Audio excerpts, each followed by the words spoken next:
This in with great humility. I am the greatest pickleball player at 710 ESPN. I am. Well, we'll have to get a rematch because D'Angelo, Russell, and I, we maneuvered our way to the Final Four in the inaugural Lakers pickleball tournament. Nice. So you may have to show us your skills. That's right. That was from yesterday when Mace told Rob Pelinka, Lakers general manager, he's the best pickleball player here. That created a little controversy. Oh, yeah, and May the 4th be with you, by the way. Let's get to it. Mason, Ireland, and Momo. A Lakers game day Thursday afternoon right now. Good afternoon. Good afternoon. John's in San Francisco. Momo's here. Game 2 tonight. This is why we get to do what we get to do, it's right? exciting, right? Nights like this. Don't you want to be there? I want to be there. Ireland gets to be in the building for it. Ireland, the town must be buzzing. Bergman literally talked in my ear at the exact second you asked me something. What did you ask me? What is the scene in San Francisco the town like? must be buzzing. There is a quiet confidence in this hotel. They think they can do it again, which is exactly what I want. I want them thinking they could do it again because this is a staggering statistic. Oh, I love Say that fast. I love when you go to Staggering the numbers. staggering statistic. Hey! Like you a try. play-by-play guy. It's on his game. All right, try it, Ramona. Staggering statistics. Staggering statistics. Staggering statistics. Nope, not good. Nope. Staggering statistics. Forget it. Staggering statistic. Yep. Yeah, see, I have a shibboleth It's S. the You ready? statistic. Yeah. You ready for the staggering statistic? Let's go. Yes. In the last 15 instances, when a team has lost a best-of-7 series in the NBA on its own home court, all right? So like the Warriors did the other night. Yep. In Game 2, including last night in Boston, the team that lost the first game Won the second one. is 15-0. Yeah.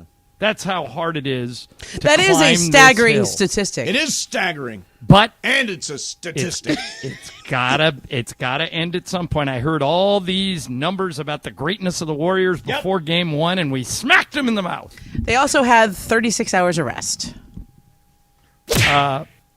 Wait, That was both the teams smacking do, though. in the mouth. Yeah. Yeah, the both La- teams do. No, but I'm saying in Game 1, I thought the Warriors Lakers had had- far less time to recover from their Game 7. Yeah, that is the question is what does it look like when, LeBron played 40, AD played 44. AD looked absolutely exhausted by the end of that game. 48 hours later, or is this where you need help? You got to send in some help.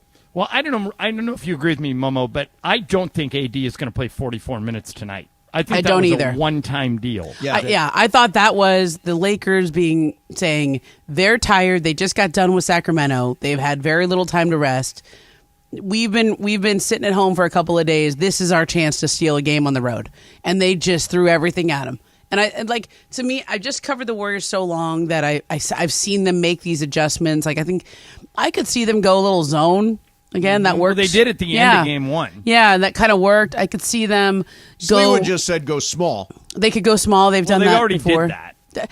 The problem with going small is It takes Looney off the court. Yeah. and you could go small, but then you're putting Jordan Poole out there, and then Jordan Poole's an interesting guy. He's really he's kind of like a heat check guy. Like he comes off the bench and can score a lot of points, but he makes some bad plays, some bad turnovers. Warriors staffer told me the other night that Jordan Poole is the most confident athlete he has ever seen in any sport. Yes, That irrational he honestly confidence. believes every shot he's throwing up is going in, regardless of how far away he is. Yeah, that's right. Which can work for and against you. Right, and when he's hot and he's hitting, that's great. But that last shot, I mean, if Steph Curry takes that shot, you're fine. Yeah. If Klay Thompson takes that I shot, agree. then you're Too fine. much space. But Jordan Poole, you have not earned the right to take that shot from 35, 40 feet away. Yeah. Ireland, you had no problem with the shot. Zero. I've seen him make it.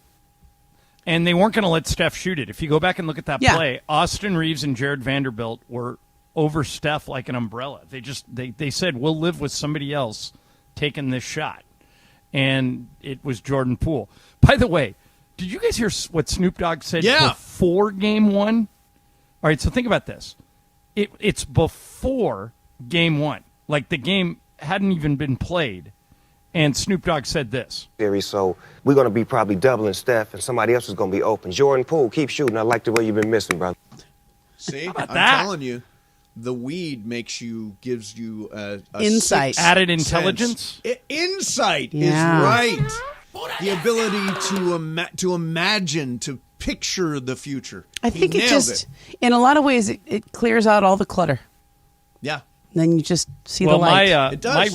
my favorite writer of all time, Aaron Sorkin, says most of the great stuff he's written, he's always been on something. Yeah.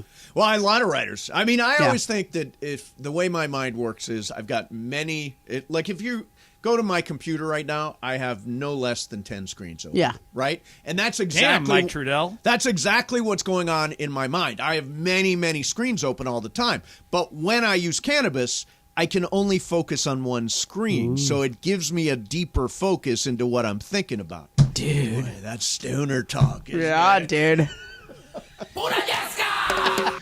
So the ratings are crazy for Game 1. It's unbelievable. You want to get high? 7.4 million viewers, most ever to tune in for a conference semifinal game in the history of cable television. Just gigantic because you've got the stars. And no matter who you are, like, for example, I was talking on my podcast today to Robert Wisdom, who's a great actor, big fan of Mason and Ireland, big Lakers fan. He's on Barry, which is one of my favorite shows. What's your podcast called? The Culture Pop Podcast. It's available on Spotify and Apple and wherever you get your podcasts. Great guy. But he's like locked in. The stars are here. Everybody's paying attention to the series. My mom paying attention. Your mom paying attention. Everybody is paying attention to the series because it's got the stars and it picks up all those casual fans who may not be locked in the second round. It feels like a finals atmosphere. John, I mean, I wasn't there for Game 1, but I've been to a lot of those Warriors finals. It felt like the Warriors and the Cavs again in the finals, except for instead of just LeBron, they have the Lakers. Right. LeBron and the Lakers. Draymond Green was on his podcast. Here's what he said about Game 1. I play like I am disgusted with myself right now. Number one, getting in foul trouble. Can't get in foul trouble. I got to stay on the floor. It's been a thing lately, and I have to be better. Take a couple here and there. Can't do that. You know, my third foul was on a Jared Vanderbilt putback. Like, if he gets to 2 points, we go down, life goes on. So I have to be smarter and not put us in that position that throws off rotations, that throws off matchups, that throws off a ton of things on top of me not being on the floor. So I got to be better and smarter, and I will be. You know, I have come to understand Draymond Green. Interesting. He is living in his own reality show where he interviews himself. It's true. After every game. Like, can you imagine if I just gave you a mic and said, "Hey, Mace, after the show today, just do a little podcast in the green room. Oh, that's an just go talk to yourself about things that you did well." Yeah. You know, like a little. Just take the Generally camera. speaking, it's about the things I did badly. That's Yeah, just, I but you would just go in the green room Yeah. and just take 10 minutes and download. Right. And talk about yourself and all your observations and stuff. Just go for 10 minutes talking to some audience, some imagined audience. The Culture Pop podcast audience. I mean, There are this is people what- out there. But Draymond, Every everything game. he does is he's got commentary on. It's like you're hearing his own narration. Like, I kind of narrate my life to myself. Don't you talk to yourself? I absolutely All do. the time. Yeah. All day long, right? Yeah. Like, all day long, you're like, John, that was great. That was a great call today. You know, I got to clean that up, though. Next time, I think I'm going to write down that, you know, right? Don't you just talk No, to I yourself? just repeat over and over. You're good enough. You're smart enough. And gosh darn guys- it, people like You guys make fun of me, but I listen to those mantras all night long. It's good. And I'm better for it. I do make fun of you for that. Yes, Pretty everybody funny. does. Everybody does. But, you know, like, I actually, like, you know, my new thing is that I think hair is on fleek. Your voice sounds especially booming and resonant. The weed you bought today is extremely strong and valuable. Now, don't order any more peanut butter cups. peanut butter cups. So, hey, I actually, in a related story, did you use? Are you using the extra cannabis to go to sleep? I cheated last night. Ambien last night. But it's the only time I've taken it this week. Tonight I'll go back to the other stuff. Yeah, go back to the other stuff. And do you do like a commentary when you do, John, it's okay. You need it. You're going hard. It's every other day. We got a big game. We got to get a good night's sleep. I'm so glad that it's okay if you cheat. No, don't be so hard on yourself. Do you talk to yourself like that? No, I'm hard on myself all the time. But the thing with sleep is it's just based on how much sleep I got the night before. Right. So last night I took an Ambien at 11, and I woke up at 7, which for me is That's a good Whoa, that's like a week for you. Yeah. And so now tonight I won't take anything. I'll just sleep for 2 hours. I'll be good to go. So because we got to go to this remote tomorrow, and tomorrow's going to be a weird day anyway. So you've got like a sleep bank. You can put some hours away. Absolutely. I don't know if that's scientifically right, but if it works, it works. probably is not. Yeah. But there you go. All right, coming up next, Momo. Yesterday, I tried my hand at a little play-by-play. I don't know if you heard this or not yet, but it was a very special call. That's coming up next. Mason in Ireland. Momo's sitting in. Ireland's in San Francisco. Game 2 is tonight, 7. Today, but I want to tell everyone about Cinco de Mayo. What we're doing on Cinco de Mayo, going to be a party in North Orange County. The new Salitas, right there in Anaheim, right in front of Angel Stadium, used to be the old Hooters restaurant. Our competition, Steve Hartman, your buddy, used to do a lot of remotes over there at that Hooters in Anaheim. Steve Hartman. Off the 57 and Catella Avenue. We're going to be there, though, 10 a.m. to 7 p.m. for Cinco de Mayo. Get ready to press the flesh with everybody from the 710 crew. Located at Catella Avenue, right near Angel Stadium. We're going to have Angels tickets. Yes. We're going to have a special pair of Mandy's tickets to give away that day, gift cards and more. Nice. So come on out. Cinco de Mayo. Put that on your calendar We're all right now. going to be there, right? That's the 5th of May, May. Yes, Cinco de I know. Mayo. The 5th No, of May. actually.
Ireland more at 1 p.m. And it is Mason and Ireland, your Thursday with Momo here with the fellas as we get you set. Lakers Warriors Game 2.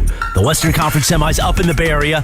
Coverage begins this afternoon at 4:30 p.m. The Toyota Lakers countdown to tip-off with Slee. Tip-off at 6 p.m. here every single moment. Right here, your Lakers playoff station, 710 ESPN. Right now, more of Mace, Ireland, and Momo on 710.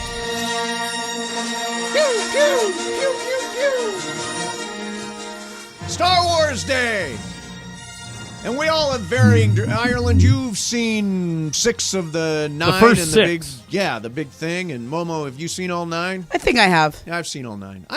Star Wars is great. Yeah. I even like the ones. I went to see one with Bergman where he was like, "This sucks," and I was like, "That." I thought it was really good. You didn't like anything with Kylo Ren. No, that was the 8th one that we saw together. I don't know what it's called because it's terrible. Kylo Ren, Adam Driver. Yes, Adam Driver. That movie was bad. It was I thought pretty it was terrible. Great.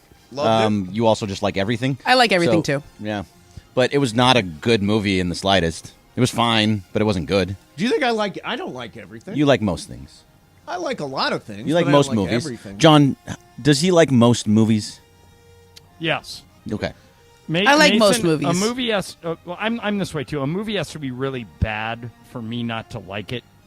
I think Mace has a soft spot for the movie making business, how hard it is to make a good movie. So Mace, you won't crap on a movie unless it's really bad. Yeah, when I see all those names at the end, and by the way, like with the Star Wars movie, there are thousands of names that come. I'm like, all those people worked really, really hard on this. So the credits are as long as the movie itself.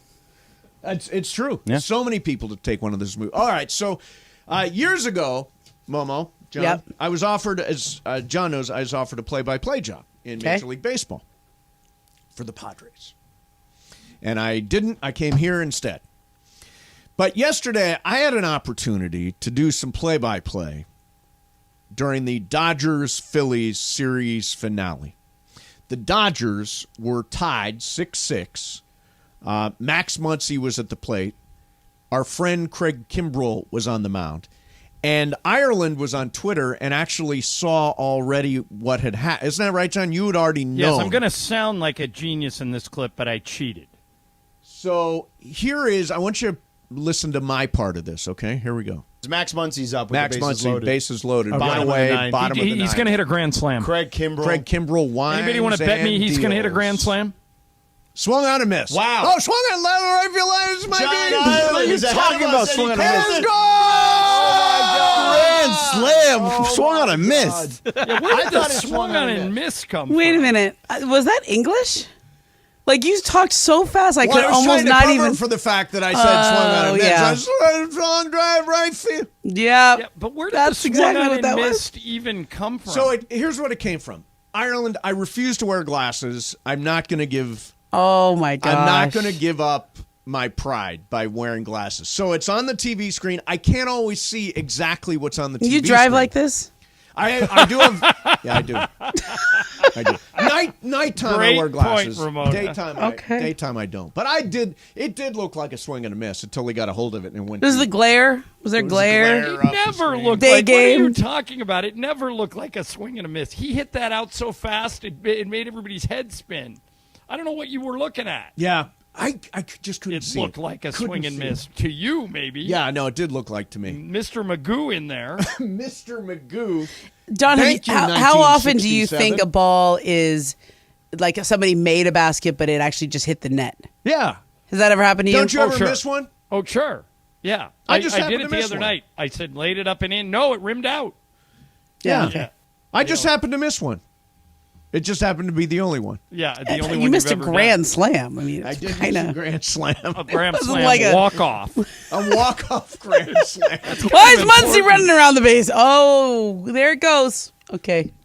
So here's the one little thing about Game 2 that I find interesting. Bergman actually brought it up. He sent over a very confusing graphic that I didn't understand until he explained it. So when Jared Vanderbilt is in the game, he's covering Steph Curry. Yes. Now, Steph Curry doesn't really pay that much attention to Jared Vanderbilt Correct. on defense because Jared Vanderbilt isn't a threat. Therefore, Steph Curry doesn't work very hard at the defensive end, which keeps him fresher at the other end of the court. Yeah, that's common. Common. That's a common thing that they try to do. I mean, the Lakers would try to do that for LeBron, too. They would try to do that for Anthony Davis. Like, AD, who's AD guarding in this, John? I can't remember. Looney. I mean, he's not really a threat. Looney is like on maybe going to get, on the boards. On the boards, he's a machine. But like, he's not, they're not, you don't have to really chase him all around the court. He's not running out to hit pick and pop threes. He's not, he's not doing any of that. So the hardest decision, you guys, that the Warriors need to make is when to take Looney off the court. When they went on their 14-0 run to tie the Lakers at the end of Game 1, Looney was on the bench. Mm-hmm. Right. They brought Jordan Poole in and took Looney out. So it was Draymond, Wiggins, Steph, Clay, and Poole. And that's because they needed offense. Right, and it worked. Yeah.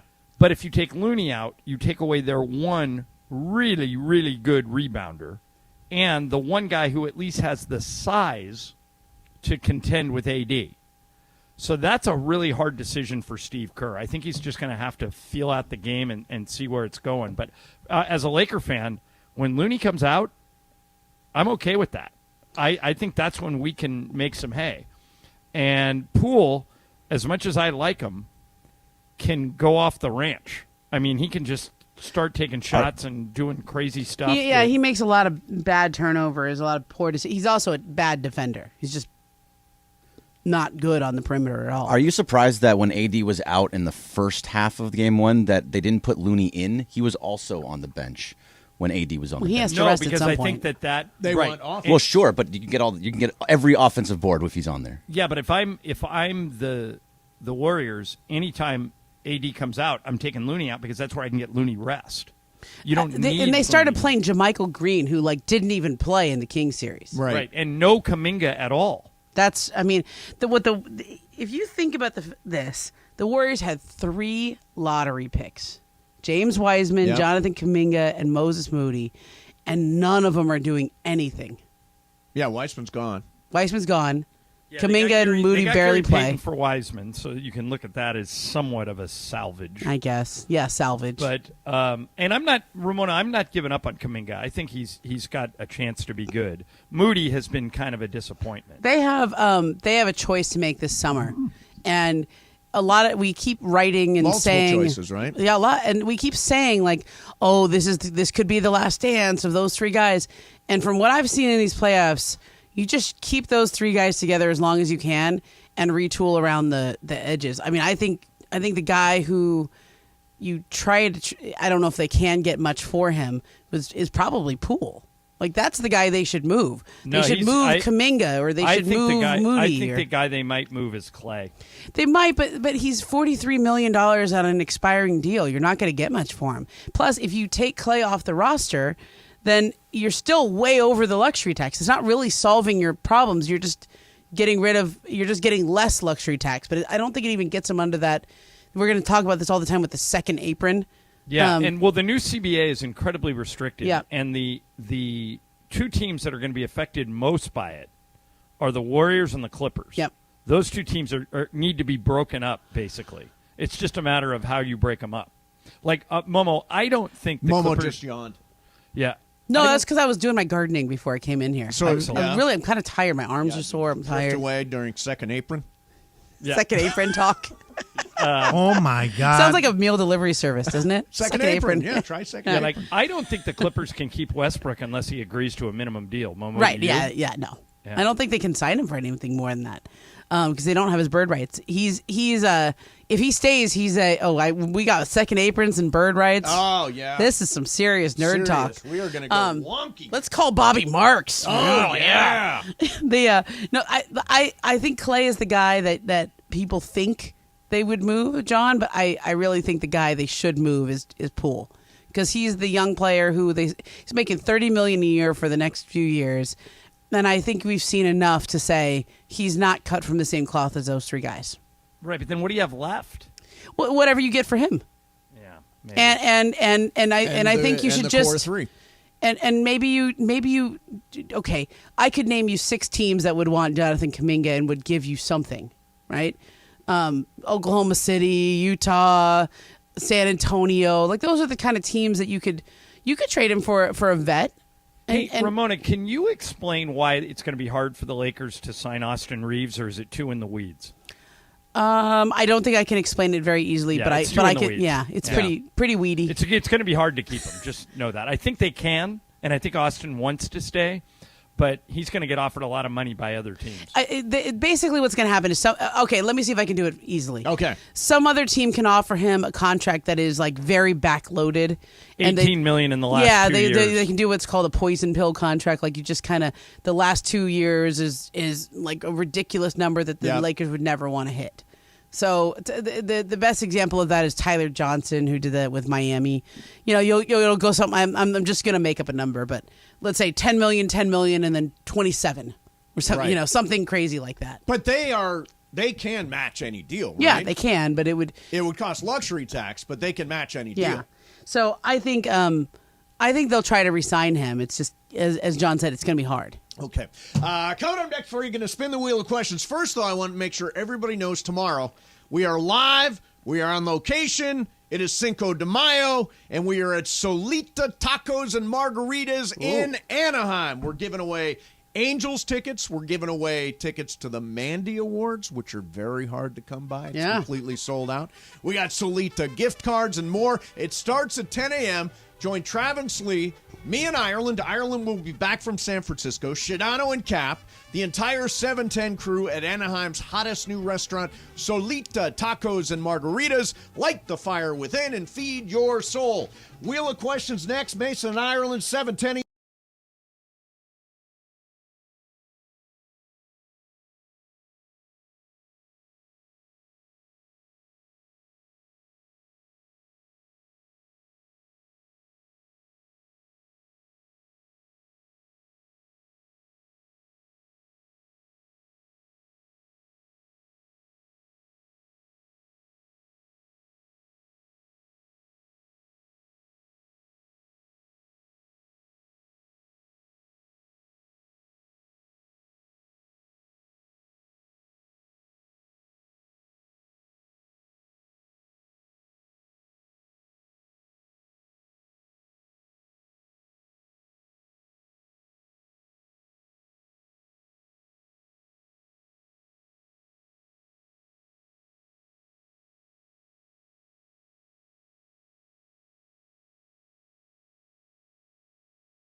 What it's time for. What is this?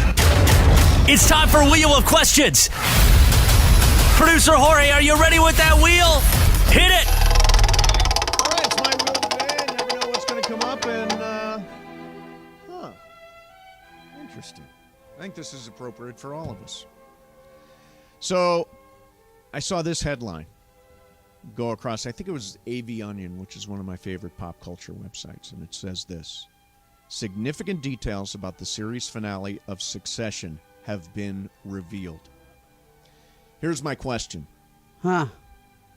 Do you want to read that article? No. I don't want to know. Yes. Yes. Yeah. Bergman. I'm because I'm ready for the show to be over, so I'll just rather find out what happens and I can stop. Why are you ready for the show to be over? I'm just not enjoying it as much as I had in the previous season. This season, once Oh man, I'm on the other side of this. I love this show. I love once it, but I once know the what you're death happened, saying. I was like, I'm kind of done. Yeah, I'm not done, but I feel like it's not the same show without him. It's not. It's not. I'm with you, Greg. It does need that volcano in Yeah. the middle of it. Without Logan, it just is a show. It was You knew it was this was an coming. The amazing name show of the show is Succession. Yeah, but they could have killed him off like the last episode or even second to last. like or had him starting to go, but he was only talking a little bit. Like there's, I mean, or they could have just taken it all the way down to the end, and then at the end he maybe died- kind of he picked was- someone. He was always going to die. Yes, of There course, was no question of he was- course. but I figured it'd be the last episode or Yeah. the second to last episode. Yeah, I third to didn't last, realize whatever. They were going to kill him so early. Yeah. This reminds me of a story, John, about our friend Richard Schiff, who was a guest on our show years ago during that final season of The West Wing, when it came down to Alan Alda or Jimmy Smits Yep. to be the next president. And I asked Richard Schiff, I said, so who wins the election? Tell me. And he said, do you really want to know? And I realized, no. I don't. Yeah. I want to watch it happen. I want to watch it, and I want to be surprised by it. So I will not read any of the spoiler stories, and there are tons of them now. Online. Bergman, do you also, when you're reading a book, do you read the last 2 pages? And No, go back to reading I it? love to wait in books. This is just one of those things. I'm just done with Succession at this point. It takes me all week to get to it. I watched it last night because there was no game on, and that took me all the way to Wednesday. Now I won't even watch it on Sunday. It's just going to be a show that I'm going to watch as I can. I don't really need By the way, to there was anymore. one game on last night, and I told Mason, I told you to bet a bunch of money Yeah, in I know. I'm Philadelphia glad with I Joel didn't. Embiid coming back, and they got boat raced. Yeah, They I'm lost. glad I didn't. Maybe it's a good thing I can't bet on the NBA. Now, if you could find out the end of Ted Lasso, would you see? I want to go to the end. No. But I kind of know what's going to happen, right? I just downloaded Ted Lasso from last night so I can watch it on the plane tonight. Really good. Yeah. So, but I mean, like, you kind of have a feeling what's going to happen at the end of Ted Lasso, right? What's the feeling? That they're going to Now, win. by the way, reading a spoiler is different from guessing. Sure. Yeah, agreed. Total guess. I think they're going to win everything. You think they're going to win the Premier League? Yes. I don't. I think I it would do be. I think it's the opposite. I think they're going to have a huge disappointing loss. I think it's going to be like the They've end of the already done movie that, though. Friday Night Lights. Yeah. Yeah. You know, yeah. where and then Uh-huh. and then Ted's going to come in and say, "Look, it's not the end of the world. It's just soccer." And I think Ted at the end is going to go back to Oklahoma. and Kansas. be with his kid, and maybe he gets back together with his Yeah, I hope that. estranged wife And plays darts. and plays darts. Exactly. That's what I think is going to. But there are no spoilers out there about it. Yeah, they're going to win the whole thing. Now, Brett Goldstein came out in an interview this week and Too said happy for the show. they are reconsidering. The I guy know. that plays Roy Kent. That they are reconsidering whether or not to make this the last season. I kind of want this to be the last season. I do too. I want this. I think this is the new thing: is end the show early, like Succession after 4 years. Barry, which I don't. Ireland, you're not watching Barry. I don't No. watch that. really I good. came to the conclusion this week that I only watch 3 shows now. I watch Ted Lasso. Yep. I watch Succession. Yep. And I watch Real Time with Bill Maher. That's it. Those are the 3. Those are the only 3 shows. Now, do you guys watch any other shows regularly other Yes. than that? I watch Yeah, every I'm almost episode got of a Below bunch. Deck. And are you still watching American Idol? I haven't been able to this year. Ireland, wait a minute. You watch Real Housewives of wherever the hell? Right, but I I watch don't, Top Chef. Mace, I have some disturbing news. Oh, no. Does it have to do with Scandal Tom or what It's is that? loosely connected to Scandival. Scandival. That's right. That's what Okay. it is. Yeah. Pump in West Hollywood Yeah. Uh-huh. closing at the end of the month. Oh. They raised her rent. They raised Lisa Vanderpump's rent, and she sent them out. Wow. So that's it for And the when restaurant I business. sent that news to my brother-in-law and his wife in Idaho, they're deeply disappointed. Isn't the whole point of the show that it's about waiters and waitresses? It starts that way, but it really is about waiters and waitresses who hook up with each other. And So it could be Below Deck. Below Deck's just a vehicle. A boat is a vehicle for all the deckhands to hook up. Yeah. Yeah. Yeah, one show you met, Bill Maher, I still watch, but, he's become a little bit too much of these kids today and their crazy. I don't watch it anymore. I used to watch Bill all the time, but I don't. He's gotten a little bit to be like old guy yelling at clouds. But that's kind of what. That's what everybody becomes. Yeah. Not me. I'm not becoming that. Shut up.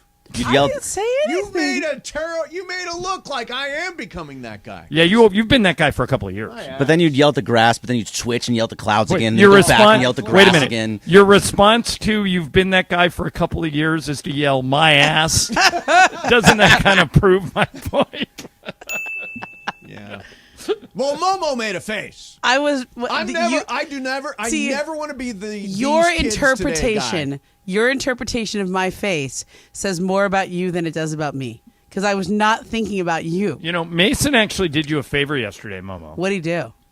Rob Pelinka, unsolicited, brought up your son Daniel on the show. I don't know if you heard this. A little. I heard some of this interview. Okay, but Mason nor I at any point revealed to Rob that you had picked the Warriors. I did hear this. We did not do it. I did hear that.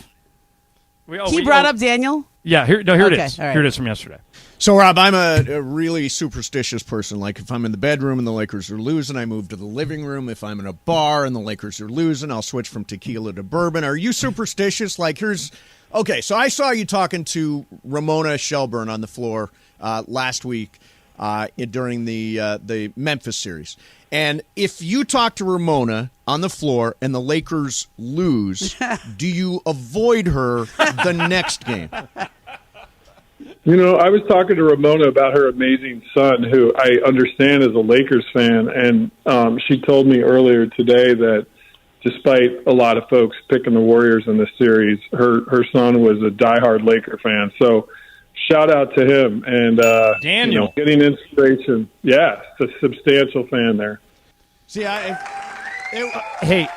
Momo, I actually have a tactical question. Okay, hold on.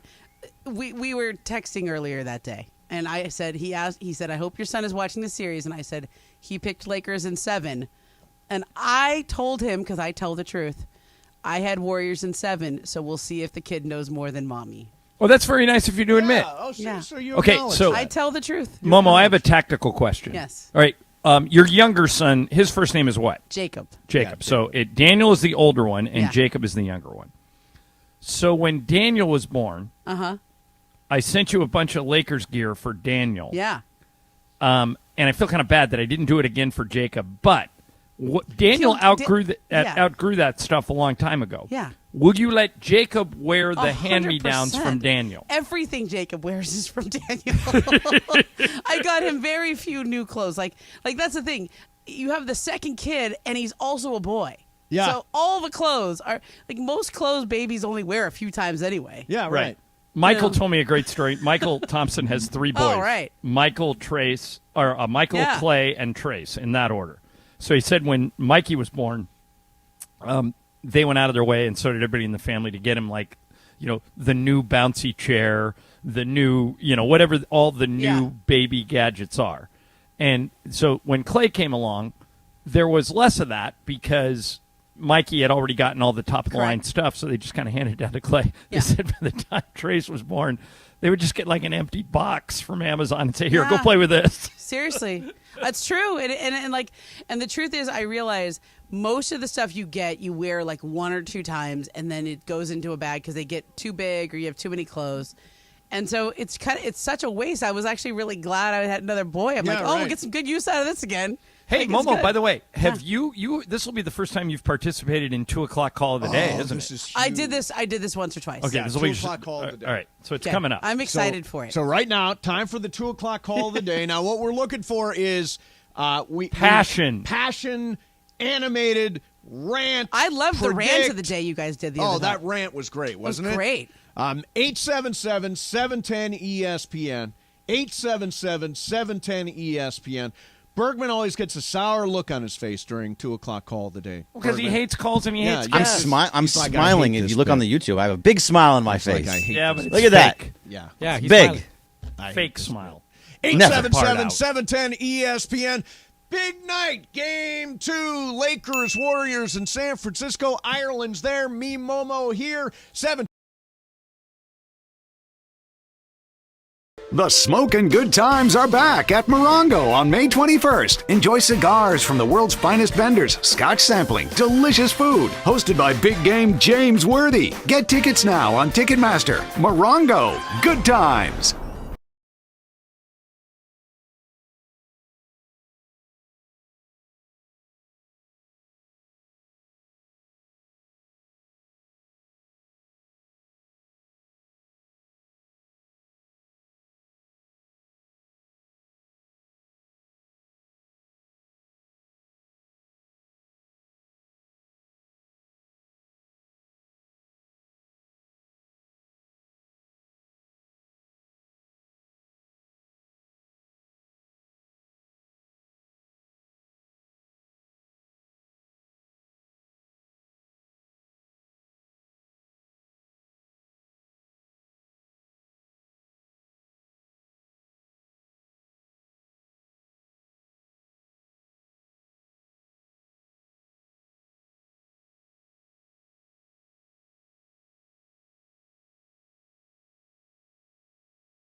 KRDC AM 1110 Pasadena, Los Angeles. 710 ESPN. A good karma brands radio station. Listen to Mason and Ireland more at 1 p.m. And it is Mason and Ireland, a Lakers game day Thursday. Getting you ready thanks to our friends at Michelob Ultra. Tomorrow, we could be throwing down some Michelob Ultras, but maybe more like tequila, because it's Cinco de Mayo. We will be broadcasting live all day long, starting at 10 a.m. with Travis Lee, Mason and Ireland, Shidano and Cap in the afternoon, and Solita Tacos and Margaritas in Anaheim. Right off the 57 freeway at Catella Avenue, where the Hooters used to be. That's where Solita is right now, in front of Angel Stadium. Come on out. Party, party, oh party. For Cinco de Mayo, you can win Angels tickets, sold out Mandy Awards tickets, Solita gift cards, and more. All starts at 10 a.m. Solita Tacos and Margaritas. Light the fire within and feed your soul. Also thanks to our partners, Coors Light and Dos Hombres Mezcal. We'll see you tomorrow to press the flesh for Cinco de Mayo. Right now, more of Mason and Ireland with Momo. Your Thursday on 710. Pew, pew. Give us a pew, pew. Pew, pew. There you go, Momo. That's pretty good. Best pew, pew in the house. That was good. Pew, pew. Pew, pew. Pew, pew. Pew, pew. I make lots of noises at my cats and babies and stuff. You know. It's May the 4th, Star Wars Day.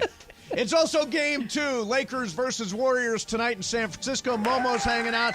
Ireland's going to leave a little bit early. Remember, the game is on early tonight. Yeah, What time? it's going to tip at 6:15. Oh, didn't know that. Thank you. Yeah. 6:15. That's why you're here.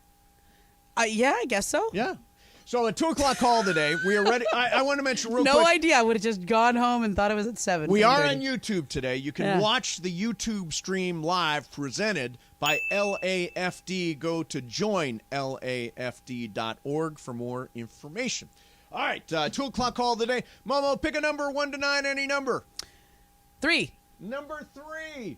Let's go to Ryan in Simi Valley. Ryan, you're the 2 o'clock call of the day. Don't ask us how we're doing.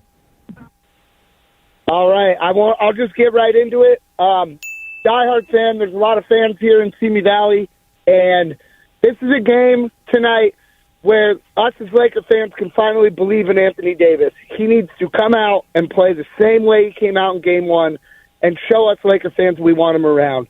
Because if we don't get it done this year and we end up losing this series after we go up 1-0 against the hated Golden State Warriors, we need to end this dynasty tonight. We take a 2-0 stranglehold on this series, and we finish him off at home. No more Warriors. LeBron gets number 5. He can pass Steph Curry. All right. That's it. That wasn't bad. No, that was good. Although there's a couple things I want to say. Oh, okay. Even if the Lakers win tonight, Yeah. I'm not saying series over. I think the series is I over. think it's over. I think you guys both do. Yeah. I think Wow. they win tonight. You don't blow the first 2 at home and come back. Well, they were even down. though They were they're the down champs. 0-2 in the last round, and they won. They were on the road. They were on the road. Yeah. It's That different. Oklahoma City one, I think, was this. They were at home, right? They Blew came back. 2 That's at home. That's the Game 6 Clay in Oklahoma City. I think he is right, though. I think Anthony Davis dominating is they don't have this. He's the X factor. Did you guys hear what size. Shaq said on TNT about, Anthony Davis was the first guy to have a 30-20 game since Shaq in 2004? Yep. He said in 2004 when he went 30-20, Phil Jackson, his dad, Sarge, Philip Harrison, and I think he said there was one other person said to him after his 30-20 game, he was expecting them to say, way to go, and they all said, do it again. It's not Right. good enough that you only did it once. We need 4 of these. You got to do it again. Nice. So that's what he said. He said, if I could talk to Anthony Davis, I would say, all right, now we know you're capable of it. Do it again. Let's do the 204 call of the day. Let's go to Mike in South Pasadena. Mike, you're on 710. You're the 204 call of the day. What's up? Hey, I'm honored to be the 204 call of the day. Pew, pew. Hey, I actually told the screener. I told the screener that I wanted to get my buddy McKinney on because I don't have a rant, but Mike McKinney and I used to play on the Disney Company basketball team. He was a Disney artist. We had really nice uniforms. We played in the Burbank City League. And he has the greatest rants about the sport of basketball, and we love to get on the phone, and he will rant. And I'll just give you one. I tried to call him. Yeah, do this. Have him do a rant into his phone and record it and send it to us. Okay. All right? So that Great. way he doesn't have to Great. be, by his phone at a specific time. All right. Hey, Mike, thank you very much. Yeah, we look forward to hearing from McKinney. So one okay call and one not so okay call. No, I love that guy, and it's probably He called in to talk about his friend. It's probably going to result in a great rant from Mike McKinney. Yeah, I hope it was that call amazing gets when it, it Greg. happens. The second call gets an incomplete Yeah, until it's we an hear the incomplete. rant. Yeah, the force is not with those guys today. No. Yeah. Pew, pew, pew, pew. What do you think? What do you think of the 204 call of the day? I just said I didn't like the 204 call today. You're calling for another guy to say, my friend does a great rant. Yeah. Cool. I just got the list of all the famous people coming to the game tonight. Oh, nice. You guys want to hear? Yeah. Okay, you can decide who the most famous person of all these is. Okay. Danny DeVito, Alex Rodriguez, Phil Hellmuth, the poker player, Poker Brat. JaVale McGee, former Laker, former Warrior, Tom Holland, Spider-Man, Oh, Spider-Man, yeah. Zendaya. Don't they go out? I love Zendaya. I think those two go out. Yeah, I yeah, think they're so. together. All right, George Kittle, George Kittle. Christian McCaffrey, Yeah. They were at game 1. Sam Darnold, Brandon Crawford, How's your favorite quarterback? Brandon Crawford. I Okay. guess he's on the DL or something. and then I think we have the winner, Okay. Joe Montana. Oh, yeah. Joe Montana's It's big. either Joe Montana, Tom Holland, Zendaya, or It's Danny definitely DeVito. Zendaya. Danny DeVito's the most famous out of all those people. To anyone over 40. I love Danny DeVito. No, he's good on Danny DeVito. It's Always Sunny in Oh, he's Philadelphia. amazing Oh, on he's It's good in Always Twins. Sunny. Twins, yeah. Talking about awful movies that are good. Yeah, Twins. exactly. Yeah, Jorge always calls out Arnold Schwarzenegger movies. Oh, You man, love Jingle All the Arnold Way. I love that Schwarzenegger one. movies. Jingle Yeah. All the Way, exactly. Yeah. Danny DeVito gets my vote. I vote for Spider-Man. Tom Holland? Tom Holland. Momo, you vote for Zendaya? Doesn't she have like an Emmy or something? She already? won some award Yeah. for the girl Music and what's that show called? Euphoria. Yeah, Euphoria. Yes. That's Kittle. That's Kittle. Here's my vote. Yeah, I think it's Joe Montana. Yeah, I think it's In the Bay it I think is. it's Spider-Man. Yeah, I mean, obviously up there, every significant athlete is up there. Even well, every San Francisco significant athlete is there, plus Sam Darnold. Kittle, McCaffrey, and Darnold are all sitting together. Oh, okay. Is Darnold on the Niners? Yeah, he's Jorge's new quarterback. Oh, got it. Yeah. Trey Lance, not. Well, he's not working out, I guess. They're Still looking not. to trade him. You know. Yeah. Hey, it's the 208 call of the day. Let's go to Northridge. Oh, man, You got here nothing. we go. Mark, you're on 710. Hey. Bricks. How you doing? That's it. Dang. That's it. Call a day for today is done. Yeah, the force is not with Three anybody today. bad calls. No more calls of the day. The first call was good. Eh. Second call's an incomplete. Third guy asked us how we're doing. I wouldn't call the first call good. I thought it It was was good. fine. No, I thought it was It was good. fine. Fine. No, All caps. You just I'm want it. ready You just good. want it to be good so that we can keep doing this. We're going to do it no matter what. We can keep doing this. Like, you're going to tell us to stop doing the 2 o'clock. I don't have to You know answer what the I calls. think? You know what I also got from the second caller? That Greg's name is now the screener. Yeah, The you're screener. the screener. I'm the screener. And he also didn't tell me that. So He didn't. He was on speaker. he didn't actually tell me Okay, those so things. here's I the would have not question. put him through if he told me that thing. Be like, well, then have him call. Yeah, have McKinney. Yeah, that's a good point. If you're going to come on and talk about your friend, screw you. Yeah, give me the friend. I was trying to call. I him, don't know. he I didn't can't pick do a up, I rant. don't know. My friend's really, really good at it. Yeah, McKinney, I record it and wouldn't have send put it that in. through. Yeah, record it and send it in. McKinney. Sure. Or have your friend call. Yeah. What's the number? 877-710-3776. I mean, we can do this. We have 3 radio professionals. Yeah. We don't need another call. It's okay. We have 1, 2, 3, 4, 5 Five. radio professionals Yes. and Greg. The Wait, screener. who would be the fifth then? There's 4 of you. I would be the fifth. Me, Jorge. Yeah, we're not good with numbers in this show. God, you are so bad at numbers. I was told there would be no math. No, you ruined the joke. No, you killed the joke. No, You're a joke killer. you said 5 and Greg, and I said, who's the Joke fifth? killer. Yeah, it was a good joke. No.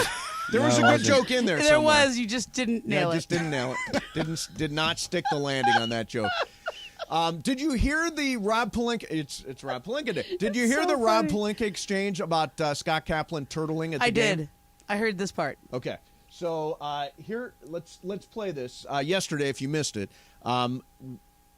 to set up the story, you were with Scott Kaplan. Yeah. So I had this idea that Scott Kaplan had the gift of gab, that he is a professional schmoozer. He's Yes. got some chutzpah, as we would say. Yes. Can go up to anybody and talk to anybody. And so I said, I have that too.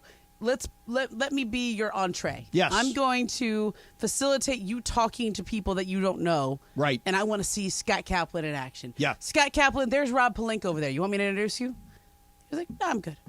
Yeah. I go, Rob Pelinka, the GM of the Lakers that you talk about You all talk the time. about all the time. Don't you want to get to know him and maybe develop a little relationship so Yeah, that some when you're rapport. yeah, some rapport. Yeah. Yes, it's a good word. And he didn't. You called it turtling. Yeah, he just totally turtled. That's a great word, by the way. It is just going I into your stole that. shell, right? Yeah, it's like picture the turtle with his head out and then go, oh no. Oh yeah, no, it's a Oh, great no. word. I've used it and thought about it a lot since then. So yesterday we had Pelinka on. Listen to the way this went. The next time Cappy is on the floor at a game, is he free to approach you and say hi? So if Cappy's got some ideas or a good strategy for this series, we're all ears. Ignore him. He's got no good idea. The best part of the whole interview. Bus, though- throw it under. Yeah, I mean, the best part was when you asked him about Rob Lowe, and he told you this amazing story. Oh, it's a great story. Yeah. I was like, where? Rob That is Lowe an walked amazing out and story. did Ramona, how did did the you and talk. I not know that story before? I can't believe I didn't know that story. That was crazy. That basically, do you have it on tape, or do you want me to just retell it?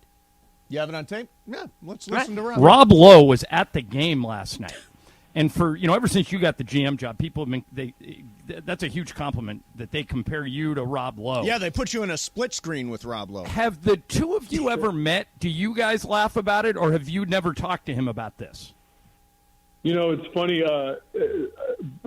2 or 3 years ago, Jeannie Buss and Linda Rambis are really good friends with Rob. I think he's big been Laker fan. Lakers fan going back to the Showtime era. And Tim Harris put together a season ticket holder floor seat event that was really nicely done. And Jeannie had this idea of, kind of playing a joke on to say, hey, the GM's going to come up and address the floor seat holders on our season. And they invited Rob Lowe instead of me. And he went up there and started talking about the team, and no one said anything. They were like, oh, the GM's doing a good job. So, yes, we have met. I talked to him at the game last night and, had a good word with him and said, hey, we need you in our building, not Chase Center. So, never knew that story. It's a great story. Yeah. I mean, first of all, Rob Lowe, I think, is a big Dodger fan as well. I see him at Dodger games a lot. Yeah. I don't know why he's at Chase Center. Does he live up there? Is that where he's? I don't think so. I think he has been going to Laker games since the 80s. Yeah. He did a whole podcast with Bill Simmons about how when he was filming movies back in the 80s, he would have it written into his deal that he could take days off to go to Laker playoff games, especially if they were playing the Celtics. Wow. So he's been doing this for a long time. We should get Rob Lowe on the show. How about you do that? That would require Bergman to book a guest. He was on yesterday. He was on where? He was on. Oh, he was on yesterday. Okay, come on, Mace. Come on, Mace. That was a funny joke. Come on. That's the joke, man. I think I know how to get Rob Lowe. I think I could help you. Is he in your phone? No, but I know someone who knows him. All right. Momo. We can work on that. Momo will deliver Rob Lowe to the show. All right, coming up next, we're going to do a little gambling. Anita Marks is going to be here. Plus, I got a bone to pick with this one.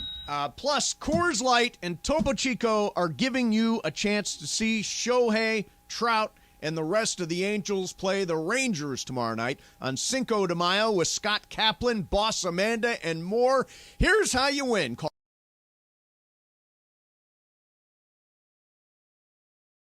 The smoking good times are back at Morongo on May 21st. Enjoy cigars from the world's finest vendors, scotch sampling, delicious food. Hosted by big game James Worthy. Get tickets now on Ticketmaster. Morongo, good times.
afternoon.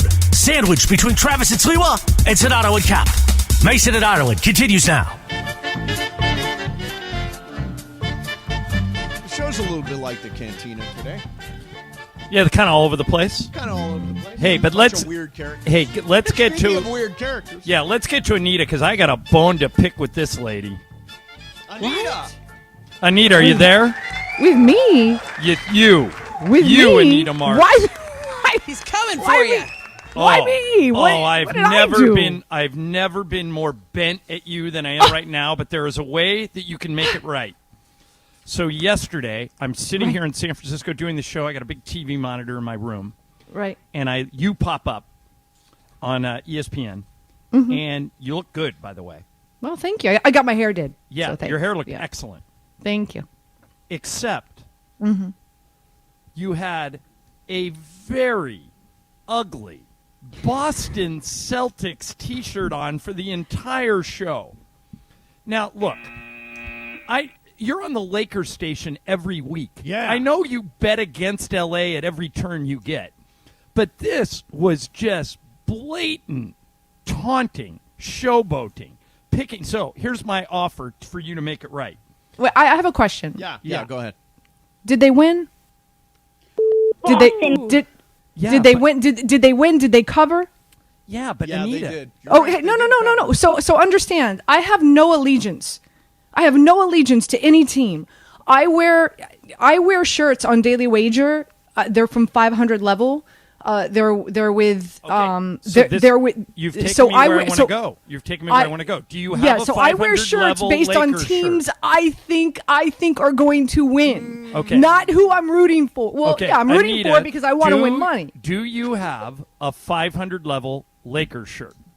I do. And by the way, I sent you guys a ton of stuff. Right, I got sent, a Cooper Cup T-shirt from you. Exactly. Really nice stuff. I Yeah. sent you guys a ton of 500 level T-shirts. Yeah, All right, no, this it's is great. all I want to make it right. The next time you pick the Lakers, which I know is very difficult for you because you've picked them once in like That is not 90 true. games. Next, can you wear the Lakers shirt on Daily Wager? I have. I have a phenomenal AD T-shirt that I wear. I have a LeBron T-shirt. I have a Hachimura T-shirt. Yes, Okay. I have several Lakers T-shirts. Now, are you on Daily Wager on Monday? If I was on Daily Wager today, Yeah, what shirt would you wear? I'd probably be wearing my AD T-shirt. If I was on today. Are you on Monday? Do you know yet? I don't. I think so. All right. I don't know. Well, wait a I minute. don't- By wearing it Game 4 today, is does that Monday. mean you're taking the Lakers plus the 6.5? Oh, I am taking the Lakers. You really? Yes, I'm on Oh, Monday wow. I'm on Monday at 5:00 Eastern time. Okay, So wait. what's You it, are 2 wait, o'clock Anita. Eastern? Let's get back. We buried the lead. You think that you would take the Lakers tonight? Everybody's picking the Warriors because they think the dynasty is on the line. I think the dynasty is over. No, Really? I mean, yeah. I mean, listen. I think this is if AD can stay healthy, right? And to me, it's beyond the 30-23 that he put up the other night. Like, I don't think Green or Looney have an answer for him. Jaren Jackson, who's one of the best defensive NBA players in the NBA, didn't have an answer for him. I just think he's otherworldly right now. He's playing out of his mind. The rotation, the supporting cast. It's all coming together for this Lakers team right now. Best defense in the NBA since the All-Star break. And now I think the key here as to why I think they won the series, and by the way, you could wager on that at minus 165, is they stole a game from the Golden State Warriors on their court. So, and they've only lost 13 games at home. And so I don't see the Golden State Warriors as horrible as they've been on the road winning one at the Crypto.com arena. So you've got, Do you? at the beginning of the series, it was Golden State minus 165. What is it now? The Golden State to win the series is plus 140. So the Lakers huge to win the swing. series is minus 165. So the Lakers are now to the win favorite. Normally, I do think Golden State could win a game at Crypto. They just won 2 games in Sacramento after being 11-30 on the road all year. Because Right. And you like know, when their Anita, back is that- against the wall, I think it's a different team. Plus, the Warriors that you see right now are not the Warriors that win 11-30 on the road. They added Gary Payton. They started to play different lineups. They got Wiggins back. They got Wiggins back. He was out for 2 months. Like, I think that, and they showed me something winning in Sacramento those 2 games. But here's the thing: defending Sabonis much different, way different. than defending They didn't AD even right now. defend Sabonis. They just backed up and let him shoot. And here's another thing: when you look, Kerr and his offense, they rely on a very balanced offense, right? Like so many points in the paint, so many points shots outside on the perimeter. They took 53 shots from behind the arc. You know why? Because AD is playing insane defense right now. So I just don't think the Golden State Warriors are going to have an answer for AD offensively, and I think defensively he's just so dominant in the paint. I think they're going to rely very heavily. They're going to have to rely very heavily on that perimeter shooting. And you're talking about a team again, the Lakers now, great perimeter defense, solid in the paint with AD, number one defense in the All-Star break. I've got the Lakers winning the series. So you're taking. I've got 30,000. We bet mythical money around here. I got 30,000 mythical dollars on the Lakers plus the 6.5. You like them plus the 6.5. Do you like them on the money line to win tonight? I think it's going to be a close game. They've already. I think they've already done what they've needed to do, and that is to take one there at Golden State. I love it. I love the points. Maybe I'll throw some money on the juice on the money line. Maybe I'll throw some coin on the money line. But I definitely like the Lakers getting the points tonight. That's for sure. And probably the play tonight I think is the under, which what was it, like 224? I like that too. That's good. It's been kind of it was a lower scoring game. Yeah, I like the under tonight. I think defensively, I just like the way this Lakers team is playing defensively. All right, let's turn to the Phoenix Suns and the Denver Nuggets. Denver's got a 2-0 lead. Phoenix is at home. Is that series? Where's that series on the money line? And do you think Phoenix still has a heartbeat in that? I think they're done. Yeah. Dare I say sweep with Chris Paul out now with a groin injury. Here's the thing, guys, and it's very interesting, right? I just don't think a lot of people stay up late to watch West Coast basketball. Yep. And I just don't think the Denver Nuggets have received any respect at all. None whatsoever. It's like they have been an afterthought. It's all about the 76ers. It's about Boston. It's about the Suns. The Lakers, obviously a great storyline because of how they were able to turn it around, since the trade deadline. But I just don't understand, like, the odds for the Denver Nuggets have been so juicy and so enticing for so long since the postseason has begun. And I didn't understand it. But now you're talking about a team that very well could sweep the Suns, dare I say that, or maybe they win the series in 5, and now they're getting another round of rest, right? Before they're going to have to take on, which I believe will be the Lakers. So I love this Denver team. I had them winning the series at the start of the postseason, and I like them even more now. Real quick, are you on Boston or are you on Philly? I don't know about you guys. I'm sure you guys watched the game last we hate night. Boston. I'll just tell you up front. Embiid just looks like a shell of himself. That knee playing. Listen, I have 7 knee surgeries. I've torn my ACL 4 times. I've got 3 meniscus, 4 ACL injuries, surgeries. When you have to play with a knee brace, especially a guy like him, how big he is, it's cumbersome. And so I think he was a shell of himself last night. I have Boston winning this series. Okay. Anita, you're on tonight, right? I am not. I was on yesterday. Oh, you're on. You missed it. Damn, I missed You missed it. it. What do we need to know about the Kentucky Derby? The Derby is Saturday. Yeah. So the Derby is Saturday. Really quick. So Forte is the horse that is favored to come in. He's 3-1. I literally just got a text message from 3 sources that are at the Kentucky Derby. 3, not 1, not 2. That 3. That we're supposed to have 3 before we break news. And that is that he might be scratched. Oh. So apparently he tweaked something training yesterday. Again, nothing has been confirmed. Right. Nothing has been announced as of yet. I'm just sharing with you that I have 3 reliable, solid sources who are at the Kentucky Derby right now who just texted me that said Forte, the favorite, might get scratched. Then might have to pull who out of becomes the the race. favorite? Tappet Trice, the 5 horse, or Angel of Empire, the 14 horse. Both those horses, to me, here's what's so great about I love the Kentucky Derby, guys. Not I sure do about too. you. I think it's really fun. I love it. I love the Triple Crown. I'm a horse owner. I love it.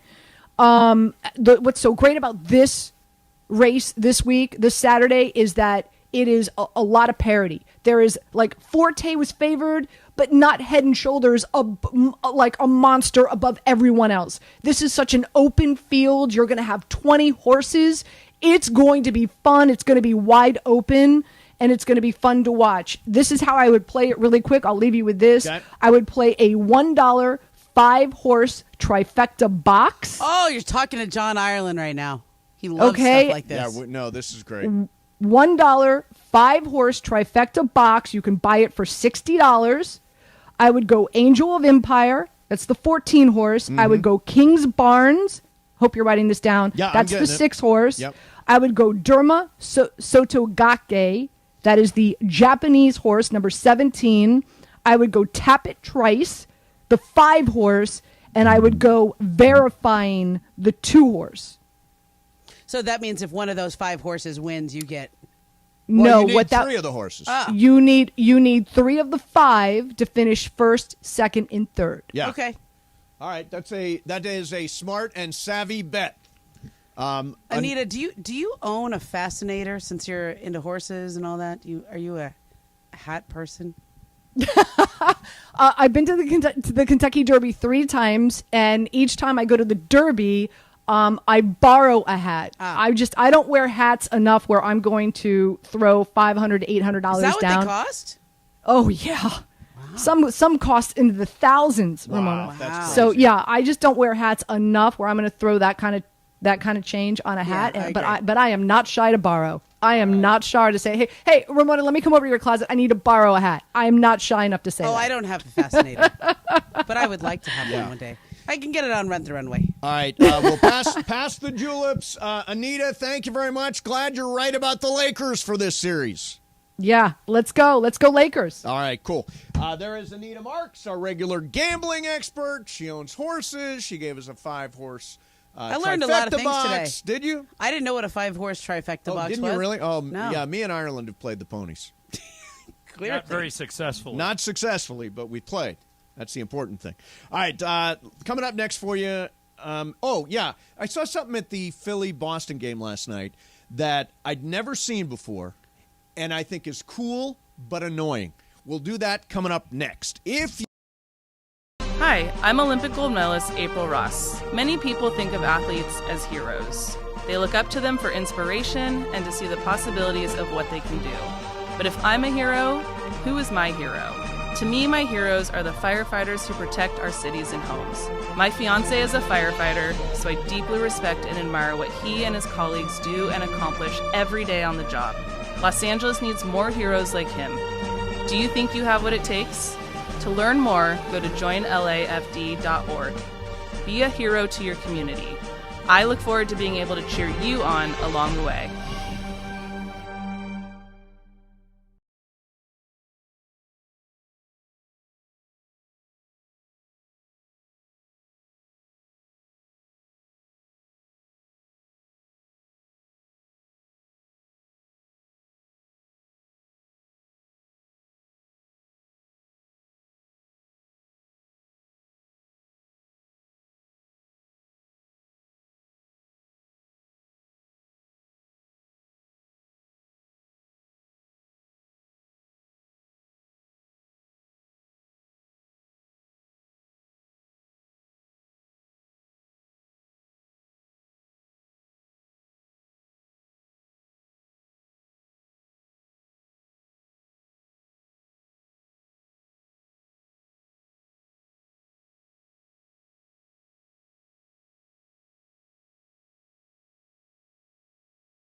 Here, your Lakers playoff station, 710 ESPN. Right now, more of Mace, Ireland, and Momo on 710. That's right. Game 2 tonight in San Francisco. Pew, pew, pew. Also Star Wars Day. Yeah. So Momo's here. Ireland's here. We're getting ready for the game. And Slee with the pre at 4:30. Don't forget, it's an early start tonight, which, by the way, is really good for the East Coast. I was thinking about it as I was watching Game 1. It ended at 12:30 in the morning. Ridiculous. What little kid is able to stay up to see Steph and LeBron at 12:30 in the morning back east? Yeah, I would put all these games, I would start them at 6 at the latest. Yeah. Once the playoffs They've roll moved the finals to 5:30 starts. Oh, now. have they? Good. It That's used to be good. 6 o'clock starts. Now it's 5:30. Yeah, you got to make these games available Yeah. to. When I was a kid, I wasn't allowed to stay up till 12:30 and watch a game. No. Were you? No, I don't think so. Well, we didn't have to, Ramona. We Yeah, you know, we live here. living on the West Coast, it's easier. I But will tell you, though, like, when I growing up in go- Ohio, Mason was screwed. Yeah. Yeah, when you're on the East Coast, like I used to have to go back to Bristol all the time. Staying up to watch the West Coast games was rough. I mostly would just turn it off and not watch the second half, and then catch the highlights in the morning. Okay, so here's what I wanted to do here. Last night, the Philly-Boston game comes on. By Yeah. the way, Boston, despite what John Ireland said, he said, boy, with Embiid coming back, I really like... Yeah, I thought Philly was going to at least keep that game close last night, and Boston just boat raced them. So there was a drone.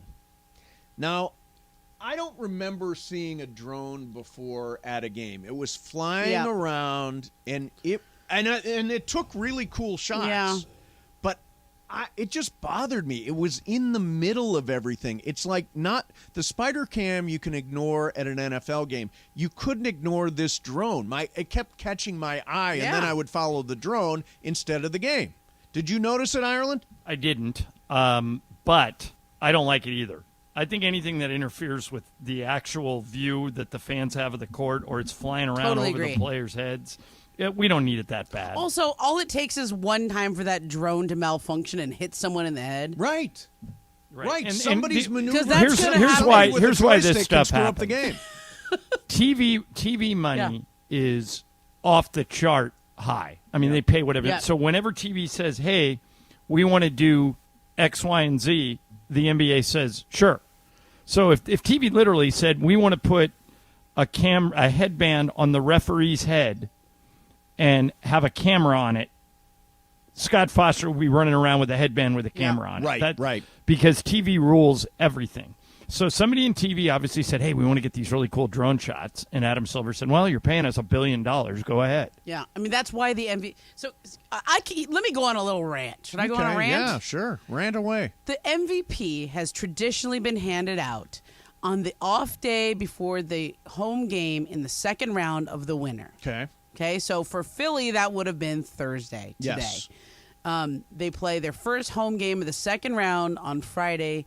It's an easy thing to just leak it to the Philadelphia Inquirer. That's how it used to be done, is you pick a local paper and sort of as a reward for sending a beat writer on the road and covering the team and the local fans. Almost for the first 15 years I covered the NBA, that's how the MVP award was announced.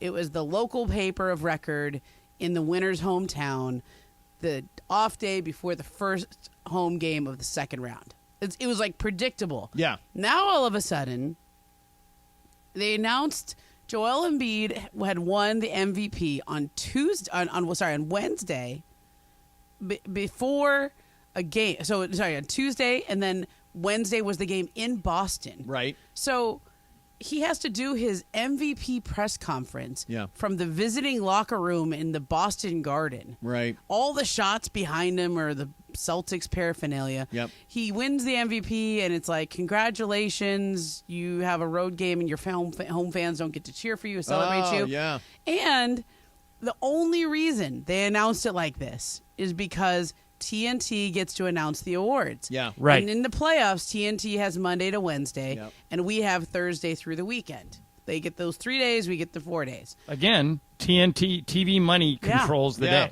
So, but I'm actually glad you brought this up, Ramona, because I want to. I have a related question Yeah. about something Greg put in an email to us today. Did you guys see what's going on with the Angels? that Yes. somebody from The Athletic. I tell you what, Ireland, do me a favor.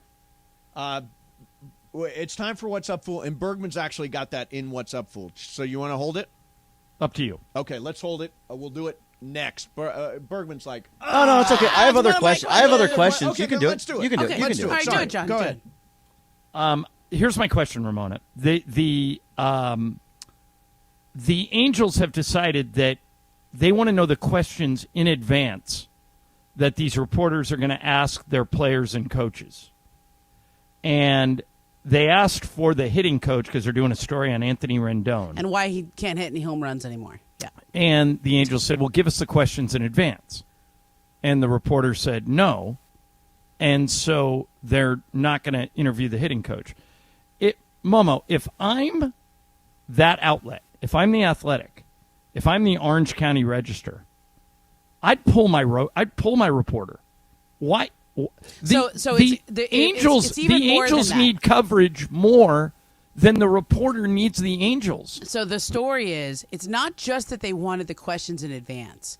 It's they wanted to know the angle of the story, and the Angels deemed that the story would be too negative for that line of questioning. Okay. So the idea is any question that's even a tiny little bit hard or negative, they just don't want their coaches to answer. They'd rather the head coach, Phil Nevin, to answer. Here, according to Sam Blum, who's the writer in The Athletic who did this, he said they had to put this in the Anthony Rendon story because the Angels wouldn't allow any comment. The Athletics requested to speak with Angels hitting coach Marcus Thames. However, under a recently revised policy, the Angels allow coaches to speak to the media only on a case-by-case basis. So to me, Ramona, my response would be, if I was The Athletic or if I was the Register, I would simply say, all right, we're done. We're not covering you anymore. They don't need the Angels. The Angels don't stir the drink in this town. I mean, if the Angels are going to try and play hardball with the media should fight back. They've already kind of been doing that. Yeah, The they Angels- have been. Yeah. Because they kicked this Athletic guy off of a show. roundtable show that they did. Then the OC Register guy quit it, and so did the LA Times guy. So they have sort of said, look, if you're going to treat one of us this way, then none of us are going to do it. Yeah, I think the Angels are making a huge tactical error here. The Dodgers are the team that everybody cares about. And if the Angels are going to try and tell the media what they can and can't do, the media should just go cover the Dodger games. Yeah. I mean, it's just the Angels have very thin skin. Well, I think and they're it's really stupid. just Artie. I mean, it's And because, the Angels need the media more than the media needs the Angels. correct. Yep, for sure. All right, coming up next for you is What's Up, Fool? It is brought to you by Dos Hombres. Mason and Ireland. Momo's here. Ireland's in San Francisco. We're getting ready for Game 2. Today, but I want to tell everyone about Cinco de Mayo. What we're doing on Cinco de Mayo. Going to be a party in North Orange County. The new Salitas, right there in Anaheim, right in front of Angel Stadium. Used to be the old Hooters restaurant. Our competition, Steve Hartman, your buddy, used to do a lot of remotes over there at that Hooters in Anaheim. Steve Hartman. Off the 57 and Catella Avenue. We're going to be there, though. 10 a.m. to 7 p.m. for Cinco de Mayo. Get ready to press the flesh with everybody from the 710 crew. Located at Catella Avenue, right near Angel Stadium. We're going to have Angels tickets. Yes. We're going to have a special pair of Mandy's tickets to give away that day. Gift cards and more. Nice. So come on out. Cinco de Mayo. Put that on your calendar We're all right now. going to be there, right? That's the 5th of May. Yes, Cinco I de know. Mayo. The 5th No, of May. actually.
1 p.m. And yes, it's around 2:45 in the Southland. You know what we do each weekday at 2:45. What's up, fool? And we've been very excited that What's Up, Fool is made possible by our friends at Dos Hombres. In fact, we've got a special guest voice. Take it away, guest voice. What's Up, Fool is brought to you by Dos Hombres Mezcal. It's fate. It's friendship. It's Mezcal. Dos Hombres.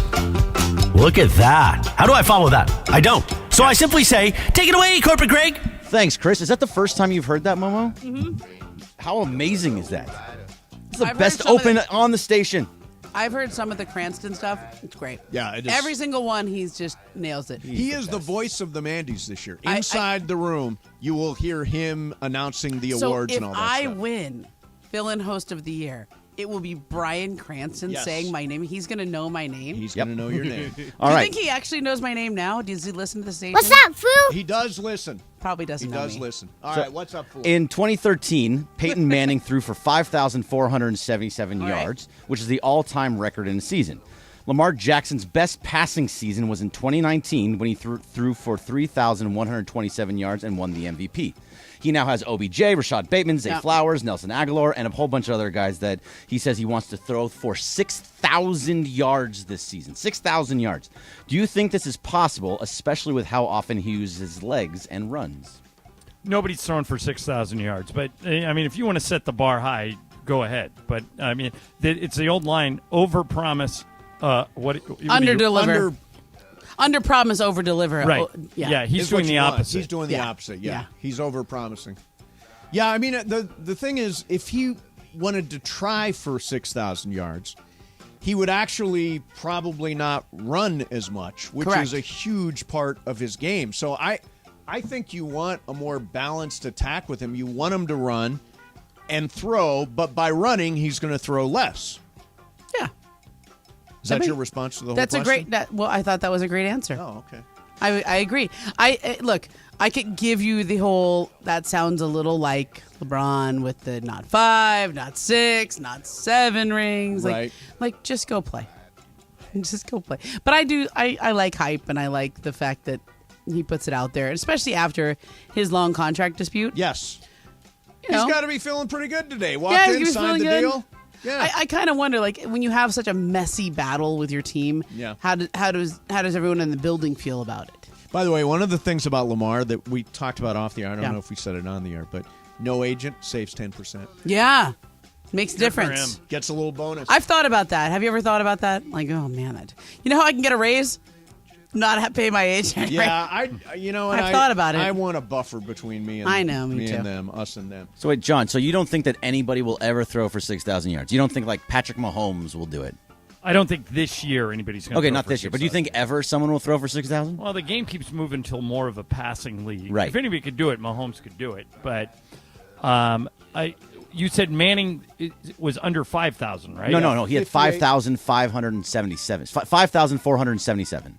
Yeah, it'll almost happen 5,500. Well, It'll 17 happen one games day. now, too. It'll happen one day. Oh, yeah, an the extra game. The extra game, yeah. good point, Mo. Will you care if they do it in less? If they do it in 17 games, will you care? What's the No. old asterisk in baseball Right. that Roger Maris did it in 150, or Babe Ruth did it in 156, and Roger Maris had 162.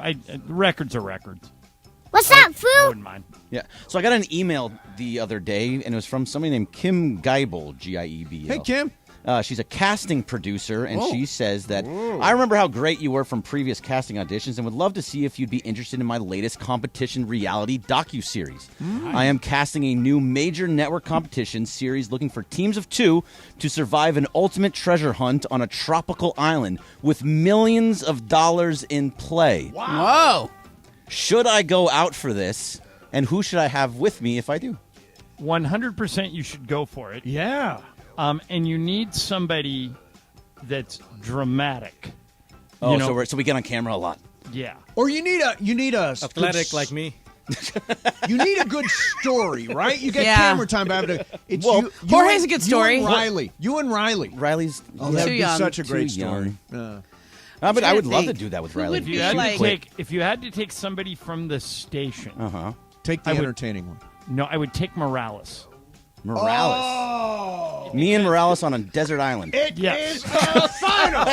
What are you talking we about? got the treasure. Morales? Is this like Survivor style? Like, I don't can know. you see him living and sleeping on the beach? No, and that's stuff? why. That's why. He definitely needs his creature comforts. Exactly. Come Which on is now. why he would be, with 2 days without a bottle of scotch. So cranky. He'd be going crazy. So What are you Bergen, talking about? Why it says from your previous casting things? What did you previously go out for? So I was gonna do with Lindsay. We were gonna do the show that used to be on Nickelodeon, Legends of the Hidden Temple. Oh, okay. We were gonna do that, and then All right, you filmed yourself doing. Did I not help? I think I helped. you did. do You that. did help with that. Yeah, we did some stuff with that. I bet Lindsay I was would on be game good. shows. I've done stuff. Yeah, Lindsay would be good. In terms of a survival situation, I think she'd be good. Yeah. She seems Ooh, crafty. Momo.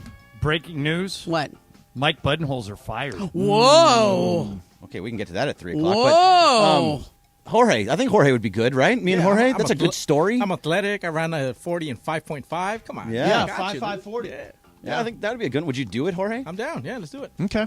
That means we got to find a replacement producer and a replacement board op. it. Associate producer. Yeah, 'cause That would we're be gonna- perfect, right? We're gonna win the whole Just thing. fix the whole show. Tyler and come back and Funch. Bring them on. Bring them on. Bring on Brian Cohen. Yes. What's up, fool? Yeah, what's up, fool? So after airing one season exclusively on Disney Plus, Dancing with the Stars is returning to ABC for its upcoming season 32, airing this fall. So, if you were to be casted for this show, who would your celebrity partner be? So in other words, So we would be. Yeah, so you're already we're the core dancer. exactly, but who's your celebrity partner? Celebrity partner. Okay. Wait, so they. You know how Keyshawn did it? Yeah, I know. Think of a I don't know who's famous- still on there. Gotta think of No, just pick one. Any celebrity. Any Who would- celebrity who that would you would dance yeah. with. Because I did like that Maxim Chimerkovsky. Yeah, So you're hot. you're What talking you about the say? professional dancers. This is your question, Jorge, is assuming that we would be We're the pros. professional We're dancers. definitely not. Yeah. But just pick one. Just come on, play with it. Play Who's along. going to be my partner? What's up the premise? Yeah. All right. What celebrity would you dance with? The Rock. Oh, The Rock is a good good. call. That's a good yeah. I mean, The easy answer for I mean that's me. definitely the Although get out of he's jail 6'5" card. and you're 5. Adds to the intrigue. Okay. I mean, he would be like lifting you up and throwing you around and doing all the flips and stuff. And Yeah, it's true. It's true. it'd be fun. Ireland? He's also super hot. Look, she's blushing. She's hiding away from the camera. Man. It's multiple blushes from Momo. Today. Ireland, what about one of them Vanderpump girls? Yeah, sure. Give me one of them. I'll take That any was of them. it? That's it? Yeah. That's all you got? Okay. Greg, how about you, man? Margot Robbie. Oh, Margot Robbie. Oh, That's your Margot jam. Robbie. Yeah. That is my jam. And she can totally dance, too. Yeah, she can do anything. I'll go with Sofia Vergara. Yeah, there you go. And I'll go with Keanu. I knew that. One word. Keanu. Yep. What's up, fool? All right, so this is not spoiling anything because I don't think everybody's seen the last episode of Ted Lasso. Correct. But they did talk about dirty pictures sent Oh, to you here we and go. when Yes. to delete them. Yes. So when is the right time after a breakup to delete your dirty pictures that were sent to you? I don't have in my possession, maybe it's because I've been with Lisa for 30 years. I don't have any dirty pictures in my possession of anyone I've ever dated. Is that weird? How about people you haven't dated? No, wait. By the way, I think part of this part of this is sort of generational. Like Absolutely. If you are 20, you've Yeah. got dirty pictures of people. If Right. you're 50, you probably don't. Now I've got a few, not of me. Why would you have a dirty picture of yourself in your phone? Well, no, Because he's Mason. no. This is what happened. No, I mean, that Instagram shot alone. You haven't at seen, the wait a minute. waterfall. but and you haven't seen the episode because it's somebody with a dirty video of themselves. Oh, got it. That gets leaked. So it is, and a lot of Okay. people have videos of them with other people, all that kind of stuff. Bergman, you probably have dirty pictures. Not of myself. Oh, not of yourself. No. Yeah. I don't have any of those. Okay. The I'm next just going to be question. the real one here. Okay, be Am the I real. going to be the real one Yeah, here? be real. The sure. angels. Be real. I get Because sent. we're all on eggshells because you're here. I get sent a lot of dirty pictures online.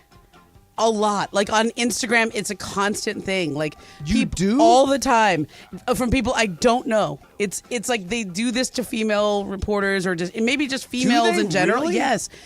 All the time, I'll get something on Instagram. Hey, Momo, great to see you. And then the next one will be like a picture and like, do you know, oh, love seeing you on the show. And the next one is like, you don't know this person. Do you want to accept them to be able to send you messages? Right. And the next one is always a picture of some junk. Oh, and you're like, oh, God, no. Oh, God. And I have to just immediately delete it. It just goes away. I don't look. You see it when you first see it. Yeah. And then you just have to delete it right Sure, away. I'm a married woman. I have 2 kids. Yes. Don't send me those pictures. Yeah. Ireland, I don't need to see it. I know it's not a mystery. It doesn't do anything for me. I'm going to delete it immediately. Ireland, you and Lisa are how long? 30 years. And me and Juan are 17. Been a while. 12 here. 12, Yeah. The longer you, I don't think there aren't a lot of dirty pictures in my. Yeah, phone. me neither. Not this crowd. No. Okay. But I mean, it's definitely a thing. People are just have them in their phone. Oh yeah. Well, yeah. Well, you guys know what the fappening is, right? The what? The fappening. The fappening. Oh yeah. No. Okay. What's happening? So, first of all, Google it. Okay. Nope. Second they don't of get all, other Don't do it ads. on a company computer. second of all, basically, it's hackers went into the phone of famous celebrities and yanked all the naked pictures and put them all up on one site. And you're shot. I mean, Mace, what you're saying is the truth. It's generational. Almost any actress you can think of in their 20s is on that site. Really? Anybody famous. Anybody is on that site. And it's all because of a data hack. breach or one An of those Apple things? engineer got fired, got disgruntled, and came up with a hack and hacked into everybody's phone. Like they just basically hacked into any actress that they could find and put all their pictures out online. It was a huge deal. It was several years ago. It was a huge deal. And the thing I learned about it is that most people under the age of 30 have naked pictures on their phone. Yes, I think that's true. I don't. What's up, fool? Need them. That'll do it. That ended on a weird note. All right, I had another one, but we have no time. Mike Budenholzer has been fired as head coach of the Milwaukee Bucks. Wonder if Giannis still thinks there's no failure in sports. We will talk about that coming up for you. In the meantime, What's Up, Fools? Brought to you by Dos Hombres Mezcal. Gives you the more, just the right more, for those everyday moments with great friends that call for more. Game 2 tonight. You'll hear it here at 6. John's in San Francisco. Me and Momo here. 710 ESPN.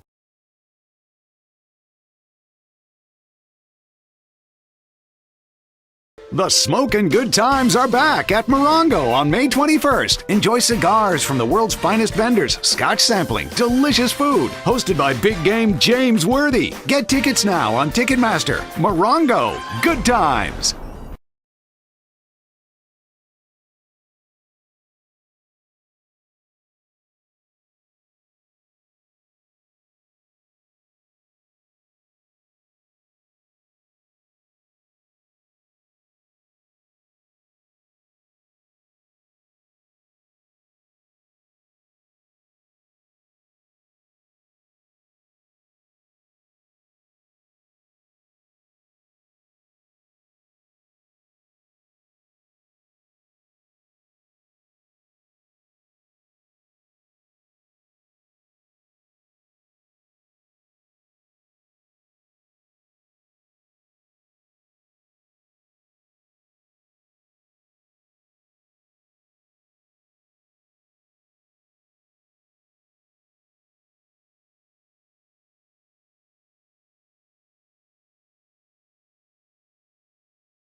710 Los Angeles. KRDC AM 1110 Pasadena, Los Angeles. 710 ESPN. A good karma Brands radio station.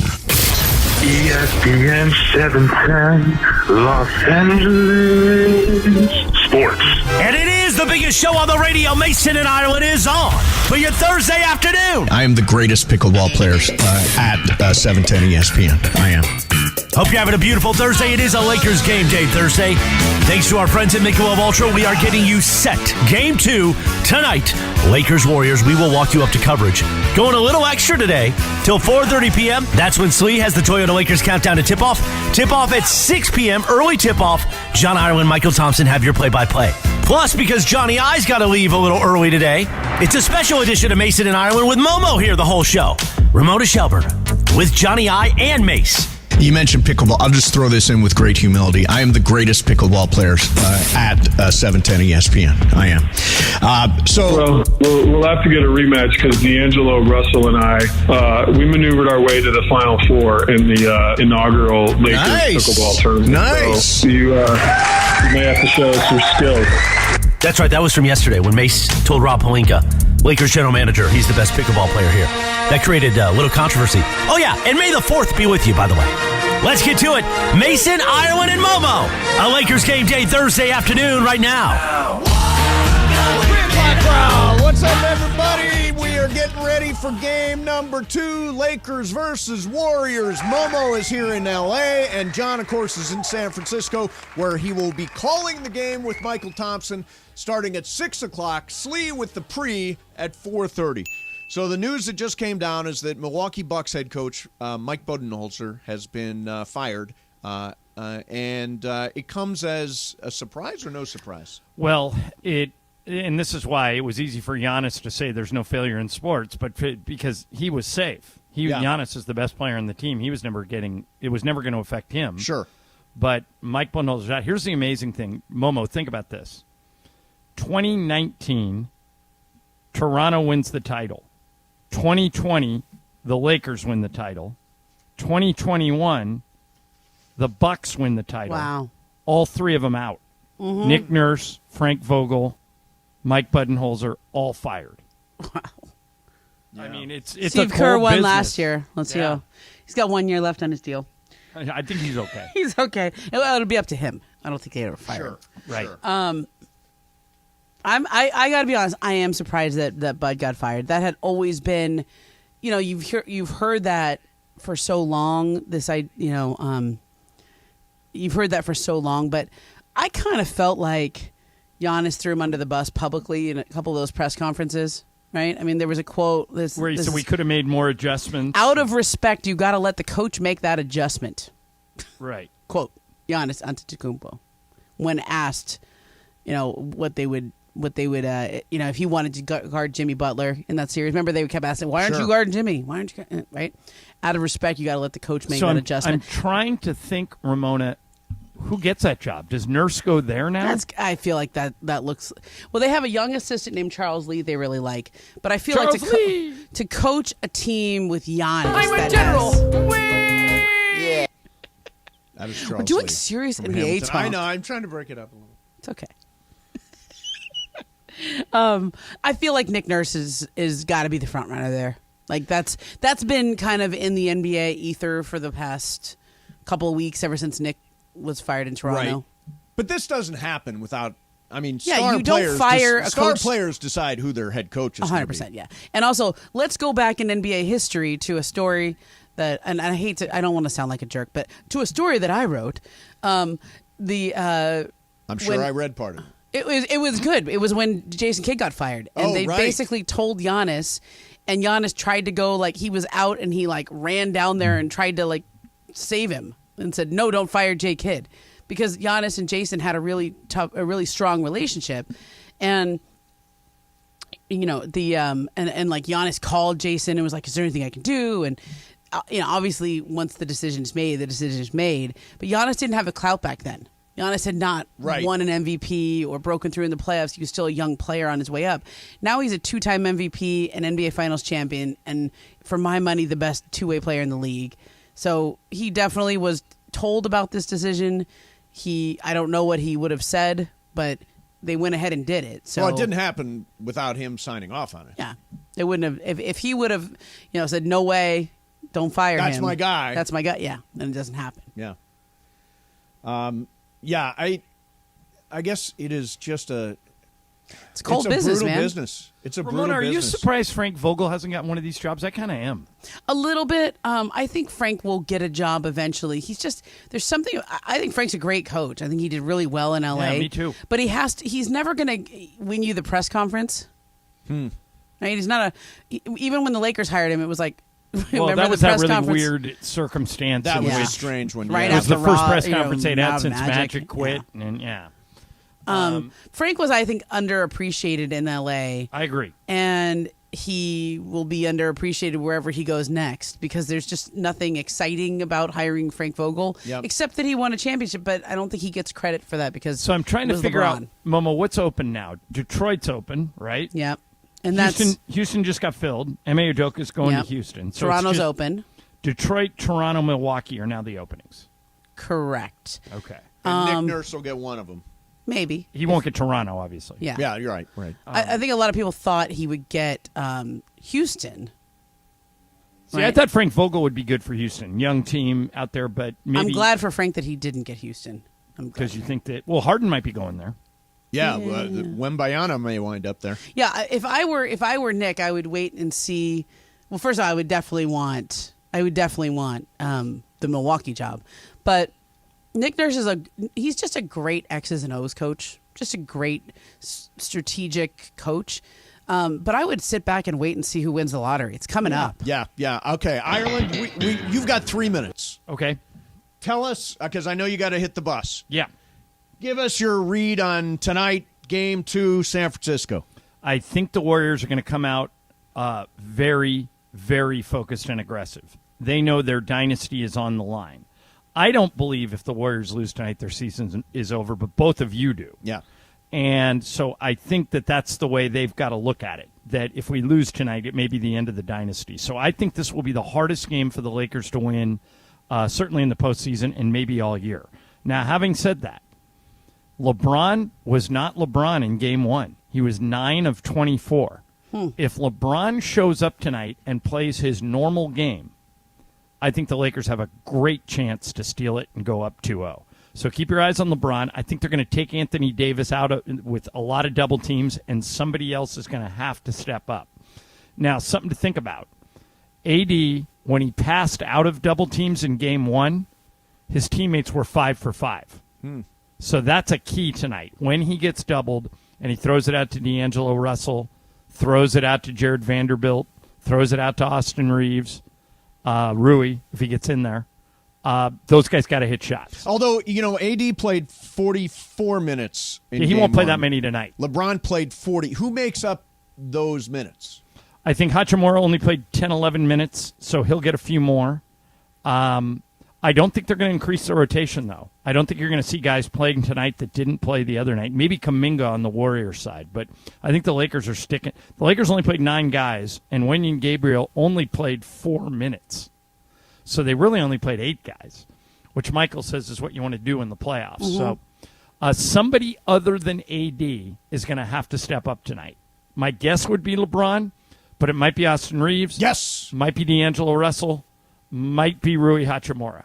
Might be one of those 3. But is this going to be the hardest game to win this season because the Warriors are playing for their lives? All right. I'm hyped. Yeah. You just got me going, John. Ireland. I can't wait. Do you have excited 45 for the game? seconds of Dave Shore kind of pregame send-off Shore here? from the floor? Yeah. Shore from Let's the do it. floor. Let's hear it. Well, no, the big question tonight, if you're a Laker fan, is can the Lakers match the Warriors' intensity? Because the Warriors are going to play harder than they've ever played before tonight. This is really, think about it, Momo. This is the end of their dynasty if they blow this. I think Clay or somebody else gets traded. I think that maybe Draymond has the right to leave. He has a player option. Yep. It could be the end of the Warriors as we know them. I don't think they're going to take that lightly. I think the Warriors are going to look a lot like Boston did last night, really focused and really aggressive. The question is, can the Lakers match it? The great thing about dynasties, John, they end. Yeah, they all come to an end at some point. All right. Hey, go grab the bus. Thanks, man. And we will, tomorrow, we're going to be on the road. You got a busy 24 hours here. Yeah, I'll be there. All right. Have a great call. All right, see ya. Cool. He slept 4 days ago. He doesn't need. He he'll be did. fine. He's got sleep in the bank. Sleep in the bank. All right. Say one more time. Oh, John, I'm sorry. Take it away. All right, Barbecues Galore is having another sale for the summer. It's here. It's time to fire up the grill. And when it comes to grilling, there's no better place to go than Barbecues Galore. It's the largest specialty retailer of grills in the country since 1980. And for the ultimate grilling experience, it's Fire Magic Grills. Great construction, great features. Fire Magic Grills are built to impress. And now, during the Magic Days of Summer promotion at Barbecues Galore, you get a free griddle when you purchase a Fire Magic Grill. So why wait? Our buddy Henrik Stepanyan's been running that place for years. I got my barbecue there. Mason got his there. My mom got hers there. You should get yours there. Visit Barbecues Galore today to take advantage of this amazing offer. You can check out their new flagship store in Irvine at the Marketplace. The best thing you can do is go to the website. You'll see everything Barbecues Galore sells, and you can pick and choose whatever you want. They have the best low price guarantee in the business. You see the lower price anywhere else, they'll match it. Trust me, Barbecues Galore is where you want to go. Barbecues Galore, not just a barbecue aisle, a barbecue store. All right, and Coors Light and Topo Chico are giving you the chance to see Shohei Ohtani, Mike Trout, and the rest of the Angels play the Texas Rangers tomorrow night on Cinco de Mayo with Scott Kaplan and Boss Amanda, and Chris Morales is going to be there. Here's how you win right now. 877-710-ESPN. 877-710-ESPN. Be caller number 7 for a 4-pack of tickets to watch the game with the 710 family right after our pregame at the ESPN LA Cinco de Mayo Fiesta at Solita in Anaheim. Coming up next for you, we've got a verdict in a case that we talked about earlier this week or last week. A very important verdict. That's coming up next. Mason, Ireland, 710 ESPN.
Mason in Ireland, your Thursday with Momo here with the fellas as we get you set. Lakers Warriors Game 2.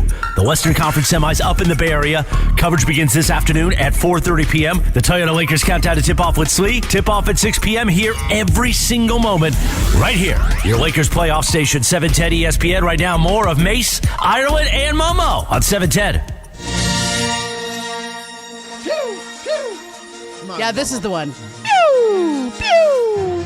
You've got the best pew of anybody here. Pew, pew, that's the actual pew. Well, that's from when think you I'm read. nailing That's it. when you read an article from a website called Pew or something, and then we just mocked you. Pew, pew. Yeah, That's not the me, actual though. pew. No, that was me or Greg. One of those. One of us. Oh, me getting mocked. Imagine. Because you read an article from Yeah. a Pew magazine. How do you spell pew? Is it just P-U-G-H. P-E-W. Just P-E-W. P-E-W. You spelled No. pew. You spelled pew P. like Florence Pugh. Yeah, Florence Pugh. Yeah. Pew, pew, pew. Well, because P-E-W is too close to few. Pew. Yeah, Pew. pew. You're adding a P instead of We've, the F. we've covered that. I mean, you can keep talking about it. Yeah. So, Lakers Warriors tonight. We know this is. I agree with Ireland. This is kind of dynasty on the line. No, I totally disagree. How do you disagree? I think that is a convenient narrative that I was falling into myself. But when I spent some time around the team. I am great with convenient narratives. Yes, you are great with convenient narratives. I think, I really have been around that team a lot. I went up to 3 of the games in the last series. You've covered a lot. Yeah, of and Golden State. And I know the people there who are making the choices and the Right. things. I think, yes, there is a world in which Clay gets traded and Draymond declines his player option. Then it's just Steph and Steve Kerr till the end, whatever. Right. And, Bob Myers could just leave and do TV. He could be our colleague next year. There's a world in which that happens. But they already beat the Kings. They've had a pretty good run here. And I think you've seen enough in these playoffs to say none of the other players are ready. Yeah. None of the other guys are ready. So they were doing this 2-tier system for a while. They were like, oh, we're going to be the Spurs, and we're going to get these young guys. Kuminga and Yeah. Moody and Weissman. And Steph is just going to hand off. The next layer of Yeah, stars. here comes the old guys and then the new guys, and they switch places, right? And it's just not working out. They missed on the young guys. Yeah, the only guy that's really turned into anything is really Andrew Wiggins, and he was not really a young guy. No. So the draft picks that they've had have largely missed. Gary Payton II is probably the most successful player development guy they've had. And it was a nice idea. And if you draft well and you get the right guys in those roles, Sure. if you get Manu and Tony and Kawhi, then you can be the Spurs. Yeah. But if you don't, you've got 2, 3, 4 more years of Steph, Clay, and Okay. Draymond. So just run it back, add a couple of vets, and be a little top heavy. That's Okay, it. so I'm being prisoner of the moment because it's my job. Yeah. If the Warriors lose tonight, I think the series is over. I think the Lakers will win the series if they win tonight. Yeah. I agree with that. Now, they could still go 7 Yeah. or 6 or 7 or whatever it is, but it's really hard to come back from losing the first 2 at home. Yeah, that's very tough.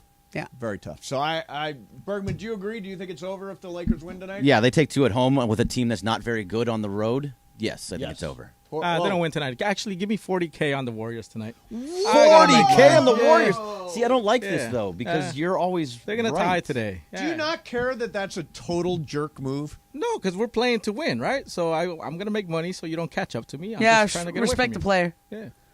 I respect it. Why do you guys hate me for trying to make money off of any team? Like, Because it's fine. Because I don't think I could ever put a bet down against the Lakers. Against Yeah, by the way, I Rams, lost on that against Bucks the bet. Remember, I was Trojans. like, Yeah, you did. yeah, the Bucks in 7. Yeah. I yeah. won't bet on a game that my team is playing in. Yeah, it's fine. Like 40K, I got it. It's cool. You have plenty. Mason, why are you so shocked? Seriously. Because I just think it Look, does. you already bet. You know what it is? Mason's like a true fan. Yeah. I think it hurts your soul a little bit to bet against the Lakers. I called the Lakers or in to bet 7, against the but Dodgers. Today, I mean, there's a lot of basketball left. Well, you wouldn't bet against the Dodgers or the Lakers. You would never You bet see? against them. Yeah, but I just Never. I would never. He just did. Yeah. No. Just Jorge, did. no, Jorge would. No, Mason. Yeah, would. I Mason. would never. Yeah, I'd you would never. Make, I just wouldn't I would make predict a bet. it, but I wouldn't bet against them. I just wouldn't. I wouldn't make a bet. Yeah, Lakers in 7. They lose tonight. Give me my 40K. Because there is a world where Golden State blows them out tonight. Yeah. I don't I think they took a pretty good punch from Golden State. Golden State lit it up from beyond the arc, and the Lakers were able to withstand that. The likelihood that Golden State repeats a three-point shooting performance like that, it's not impossible, but you would imagine they would regress from that peak. At the same time, Anthony Davis, they don't have the size down low to cover him. They throw multiple bodies at him. The likelihood that Anthony Davis goes 32 and whatever it was, 32 and 20. In fact, probably not likely. He's going to have a great game, I think, but not likely. But this was two teams playing really well. You play the game to win. So I've been listening a lot to LeBron talking about Anthony Davis. Okay. Because I'm always interested in their dynamic and their friendship and in how they're going to go play these games together, but also the rest of their careers together. Right. Like that's what it feels like for those two. And a couple games ago, LeBron was asked about Anthony Davis when he was great in the closeout game against Memphis, and somebody goes, "What's your reaction to AD tonight?" And he goes, "He was AD." Like he was. Yeah. He was not. It was not like over the top complimenting him. He was just like, he's that good. He should be that good every night. Yeah. And it was like this, like the story John was telling about Shaq's dad. Yeah. Just go do it again. Like LeBron, in a lot of ways, is the guy that Anthony needs approval from. Whenever you're a star, LeBron is the guy that Anthony needs approval from. Correct. Right. Like he's the big brother in the relationship now. Sure. And he has been ever since Anthony joined the team. Like there was this first AD had to go win a title to prove he's one of the all-time greats. Yes. And he did that, and he came through, and he hit the big shot, and he yelled Kobe in the butt, right? Like that was against Denver, the big three. But he's kind of been inconsistent the last few years due to injury or his own play or whatever frustrations. And I feel like now I'm listening to LeBron he is classic big brothering him right now. Yes. He is classic like intermittent reinforcement. Yep. Sometimes I'm going to be hard on you. Sometimes I'm going to push you. Sometimes I'm going to remind. Sometimes I'm going to be really great to you. Like last game, he was falling all over himself. Yes. He was gushing because AD needs that. But you can't do that every game. You have to sometimes say, he's AD. That's what he's supposed to do. Right.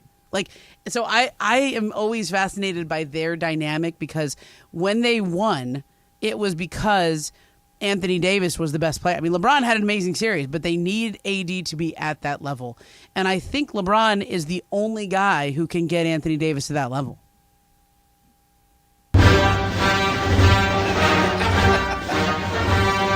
You know who this is the theme song for? Darth Vader. And? The scary guy. Jorge Briones. No, stop. Jorge Briones, who is betting against the Lakers tonight. Pretty good there, Jorge. Pretty good. Jorge the villain. All right, coming up next. Come at me. I've got the last guy who was the villain just got told to go home and are moving on from you. Dylan the villain. Yeah, Dylan the villain. All right, coming up next, I do have the results of a trial that we talked about while it was going on, and finally there is some resolution. We got that coming up for you as we continue to get you ready for Lakers Warriors. By the way, tomorrow we're on the road. We're officially out there for you, especially in the OC. We are. It doesn't happen that often that we all wind up out on the road doing a show. But how many tomorrow's the tacos case. you're going to eat? I'm going to, you know what? Got to be careful. Oh, you're cutting weight. Got to be careful. So what if you just ate just the protein? Oh, no, I'll eat just the protein. Yeah, no, I'll have tacos. Of course, I'll have tacos. Because I used to do that when I was doing no carbs. I would just eat just the cheese off the pizza. Yeah. And just the meat out of the taco. I'm going to eat. I'll be stone cold sober, but I'm going to eat. You can meet us in the OC for Cinco de Mayo. We're taking over Solita Tacos and Margaritas in Anaheim. Big Cinco de Mayo fiesta. We're giving away Angels tickets. We're giving away Solita gift cards. And this is big, Mandy Awards tickets. They You are can't get hard those to come- anywhere. No, they're on StubHub. They are? The get-in price is like $10,000 for the Mandy Awards, but you can win them tomorrow starting at 10 a.m. Join Travis and Slee, me and Ireland, Shadano and Cap, and the entire 710 crew at Anaheim's hottest new restaurant, Solita Tacos and Margaritas. Light the fire within, feed your soul. Mason and Ireland, Momo in for John 7.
getting you ready. Thanks to our friends at Michelob Ultra. Tomorrow, we could be throwing down some Michelob Ultras, but maybe more like tequila, because it's Cinco de Mayo. We will be broadcasting live all day long, starting at 10 a.m. with Travis Lee, Mason in Ireland, Shinato and Cap in the afternoon, and Solita Tacos and Margaritas in Anaheim. Right off the 57 freeway at Catella Avenue, where the Hooters used to be. That's where Solita is right now, in front of Angel Stadium. Come on out. Party, party, oh party. For Cinco de Mayo, you could win Angels tickets, sold out Mandy Awards tickets, Solita gift cards, and more. All starts at 10 a.m. Solita Tacos and Margaritas. Light the fire within and feed your soul. Also, thanks to our partners, Coors Light and Dos Hombres Mezcal. We'll see you tomorrow to press the flesh for Cinco de Mayo. Right now, more of Mason in Ireland with Momo. Your Thursday on 710. Yeah, that's my theme song. Come at me. People on YouTube are mad because I'm betting against the Lakers. Come at me. I don't care. I can take it. Let's go. Keep them coming. This happens to me every time I'm asked to make like an objective, unbiased Right, like you opinion. picked against the Lakers in this series. It's not because I want one team or another. Exactly. I just look at how they line up, and I go, okay, I think the Warriors with the championship experience and a deep roster, veteran coaching staff, 7 games, home court advantage. And yet, Let's if you go. think about it, this is what Jorge wants. Jorge wants to win money. Exactly. So you will be disappointed if the Lakers win this game. As a matter of fact, you won't make it 80. Let's go. Whoa! Oh, wow. Look at what Jorge, you're crazy. Okay, see, here's the thing. Now that you just bet 80. 80. It is 80 now. If the Lakers win. Wait, hold on. Oh, yeah, wait. This is interesting. This is very interesting. I've got 30 on the Right. Lakers. If the Lakers win, you lose 80, and you'll be down to 363. Mason will be up. He'll pass you. Oh, wow. He will be actually. Let's go. Yeah, he'll be at 340. Oh, no, you'll be right next to each other. 343 to 340. I'm still up. Back in the game. Then it's all over. That changes You everything. got 5 from me, right? But Did if I win, lose 5 on that? Yeah, you lost But if 5. I Mason, win, you should I'm close to 5. Mason, you should push to 35. Jorge, you Okay, sound 35 on the Lakers plus the, is I'm it a board 6? at home. I found 6.5, by the way. No, I know, but you bet at 6. But you just went to 6. You just bet again, so you're at 6.5. Okay. Because you got the ticket at 6. I got the ticket at 6. But now you I've got upped another it, so ticket. I'll give it to you at 6.5. Yeah, give it to me at I'm the 6.5. bookie. It's There you okay. go. And No, now- you're the screener. No. Oh, just the screener. No. See, based on my board at home, I'm projected to make 500 by Yeah, the so end of this month. so Momo, he's claiming that he's got a board at home where he keeps track of how much money he's got. This is the Jorge betting board. No, at home. the swag system board. Hey, Jorge, I got your back, though. It's like I always say. Yeah, exactly. Don't mistake a prediction for fandom. Chat fight. Yep, exactly. That is not an He expression. texted me that yesterday. not. That is actually, now you've used it. So the very first time you said it, it's like I always say. Yeah. That was the first time you ever No, said that it. wasn't. I said it But all the now time. you have said it You know- multiple times, so now it is what you always It is is what I always possible say. that he said it on the Blue Report or something. Blue You didn't- Review. Hey, the don't- Blue Review don't hate every on the day Blue on Review. ESPN LA YouTube. Yeah, every day. It's up, actually. Have Is you it up? said it Yeah, it's there? up. Is that why we missed it? What? Did I say That- it there? yeah. No, I've said it all over Twitter. I've said it in time. Oh, I say it to all Jorge over all the Twitter. time. All No, the I say time. it to Jorge all the time. He texts me, Yep. and we have a So I conversation. got your back, Jorge. You could say that, Momo. What? You want to go Don't- on Money Island? Don't mistake I'm a down. Our name could be good afternoon. Prediction. for fandom. Although Yeah. you can't really be a fan. No, I mean that's the whole thing. Like you know what the greatest compliment to me is that both Clipper fans think I'm a Laker homer and Laker fans think I'm a Clipper homer. Laker fans definitely think you're a Clipper. Oh, I'm still waiting for whatever Ballmer's supposed to be giving me. Like that. Well, that's a thing. Like are I you don't. well, okay. I'm not actually on the payroll. Are you or are you not getting paid by Steve Ballmer under the table? Toilets! Yeah, Jorge. All right. So let me get to this thing I've been trying to get to. I deliberately am not going to answer you. Yeah, I know. Because I know what you're going to do with it if I answer you. Yeah, we have it on tape. I know. I know. Toilets! All right. So we got into this last week. Unless we're talking Toto toilets. Okay, sorry. Go ahead, Steve. We got into this last week, and we actually talked about this trial that's been going on between Ed Sheeran and the estate of Marvin Gaye. Have you heard any I of this? have heard about this. Okay. I have heard you talk about it. So Ed Sheeran was charged, or I guess alleged, to have stolen Accused or- yeah. the song Let's Get It On. Musical thief, Ed Sheeran. There you go. Now, this is Marvin Gaye. Yep. Get that vibe. Now get this vibe. When my hair's all but gone and my memory fades, and the crowds don't remember my name.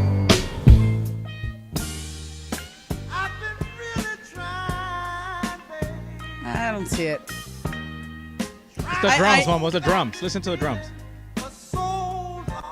Okay. When my hair's all but gone and my memory fades, It's a really different song. and the crowds don't remember. It's like the other one's got the horn and the. So if you were on the jury, you would find in favor of Ed Sheeran. Yeah. Doesn't matter. I mean, it's a simple beat. They're not changing. It's a really simple beat. It's a really simple, normal Do you find beat. in favor of Ed Sheeran? I find in favor of Ed Sheeran. Yeah, same here. And also, Jorge? Marvin Gaye always goes after everybody. Well, his estate. It's his state, excuse me. Breaking news. Oh. Ed Sheeran does not have to pay the Marvin Gaye estate anything. The jury ruled that Ed Sheeran did not steal that song or that beat. Or that groove from Marvin Gaye. Yeah. So even though I once said Ed Sheeran musical thief, I was... So you would have found from Marvin Gaye. I You would have think found it's the from same. Marvin Gaye. I see I hear the similarities. Yeah. I just think it's simple, and the horn, it gives it a whole different vibe. I think the Ed Sheeran one is a little slower. I'm sure there's some chat GPT that can analyze whether it's from the same sample. I'm sure they did it. And then you also have to show in the way if you actually go to trial, you have to have evidence. You can't just play it side by side and be like, Oh, no, you did. They did. But there's got to be some other evidence to say, like, Well, did you listen to this Ed song? Sheeran, okay, and- so this is interesting. Ed Sheeran actually sat in the Court? witness stand Okay. with his guitar. And he demonstrated how many different songs, he played like 10 different songs that all had that same kind of groove Yeah. to them, saying, mine's no different. These chords and this music has been around for hundreds of years. Yep. And it doesn't have anything to do with Marvin Gaye. Marvin Gaye was built upon other music, and his music is built upon that. See. So they found in favor of Ed Sheeran, even though I declared Ed Sheeran a musical. You better be careful. Maybe Ed Sheeran's going to come after you. An alleged There you go. musical thief. Yes. Slander. It's not slander. It's not slander. All right. I wanted to do this. I've got a list of the 10 highest paid athletes for 2023. All right. 10 highest paid athletes for 2023. And I guess this includes endorsements. This includes all the stuff that goes along with it. Endorsements, salary, etc. I want you to, when we come back, don't look it up. I won't look it up. When we come back, I want to give you guys a shot to call them out. Okay, we'll do that. Plus, a show that Peyton Manning is developing that I think all of us are going to watch.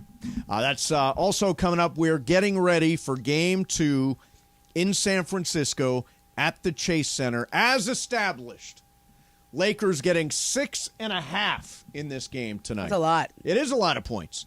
Anthony Davis was a monster in Game 1, 30 points and 23 rebounds. And as John pointed out a little while ago, LeBron didn't have his best game, 9 of 24. I have been saying throughout this series, at the beginning of the series, I said at some point we're going to talk about the Austin Reeves game. I think he's going to have a game in this series that we talk about him a lot for. Maybe it's tonight. Mason and Ireland, 710 ES. The smoking good times are back at Morongo on May 21st. Enjoy cigars from the world's finest vendors, scotch sampling, delicious food. Hosted by big game James Worthy. Get tickets now on Ticketmaster. Morongo, good times.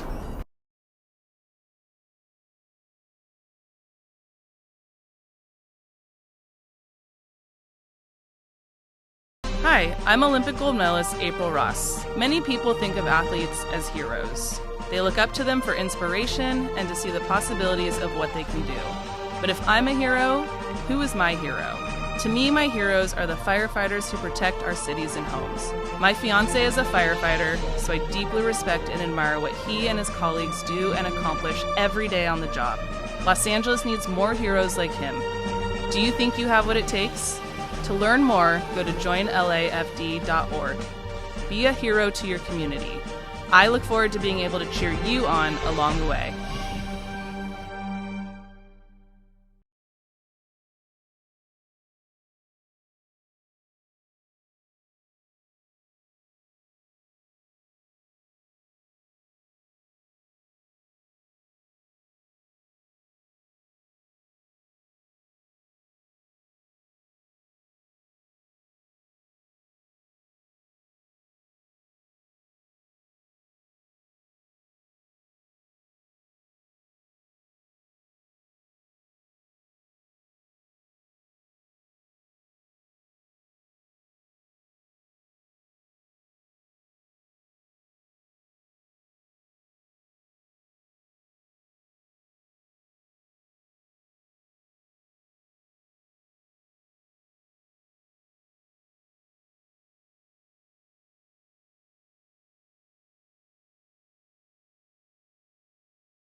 Via the OGs of LA Sports Radio, we're here each weekday, 1 to 4 p.m. for your afternoon. Sandwiched between Travis and Sliwa and Sonato and Cap. Mason and Ireland continues now.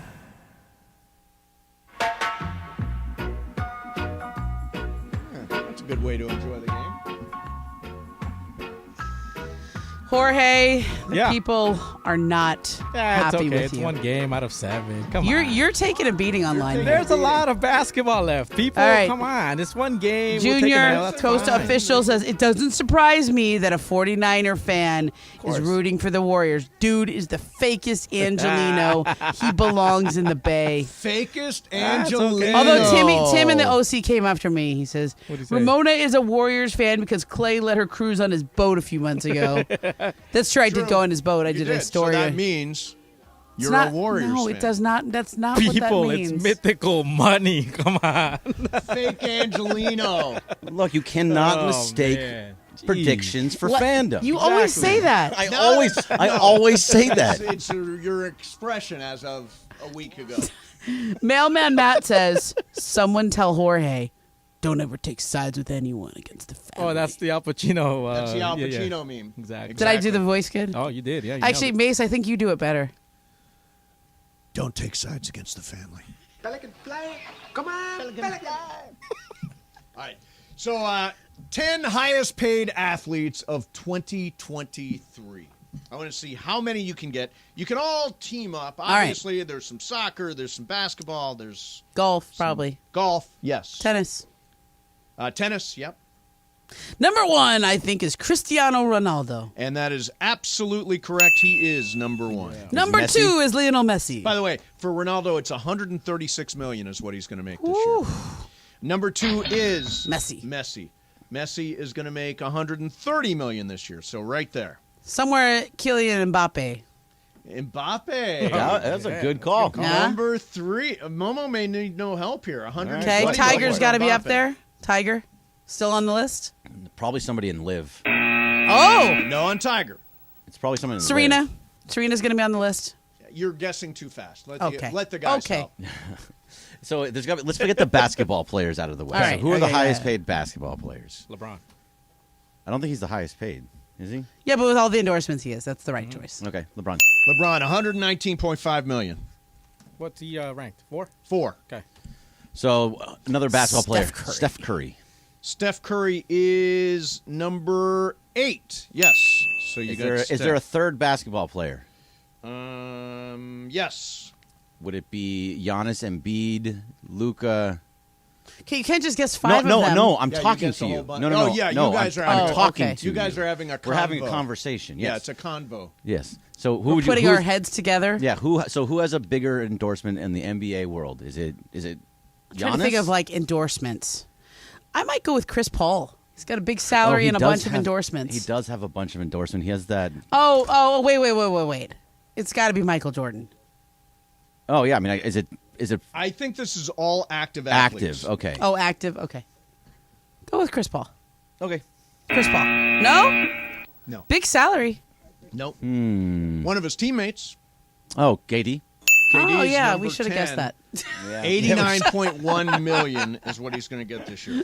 All right, so you got 1 tennis, 2 golf, and 1 boxing. So it's not Serena. So who is the biggest Naomi male? Who's Osaka. the biggest male? It's Osaka, I think. No. Is it probably? Would Oh, be it's probably, males. Nadal or No, it's the isn't Nadal guy the big- from Nadal and Djokovic.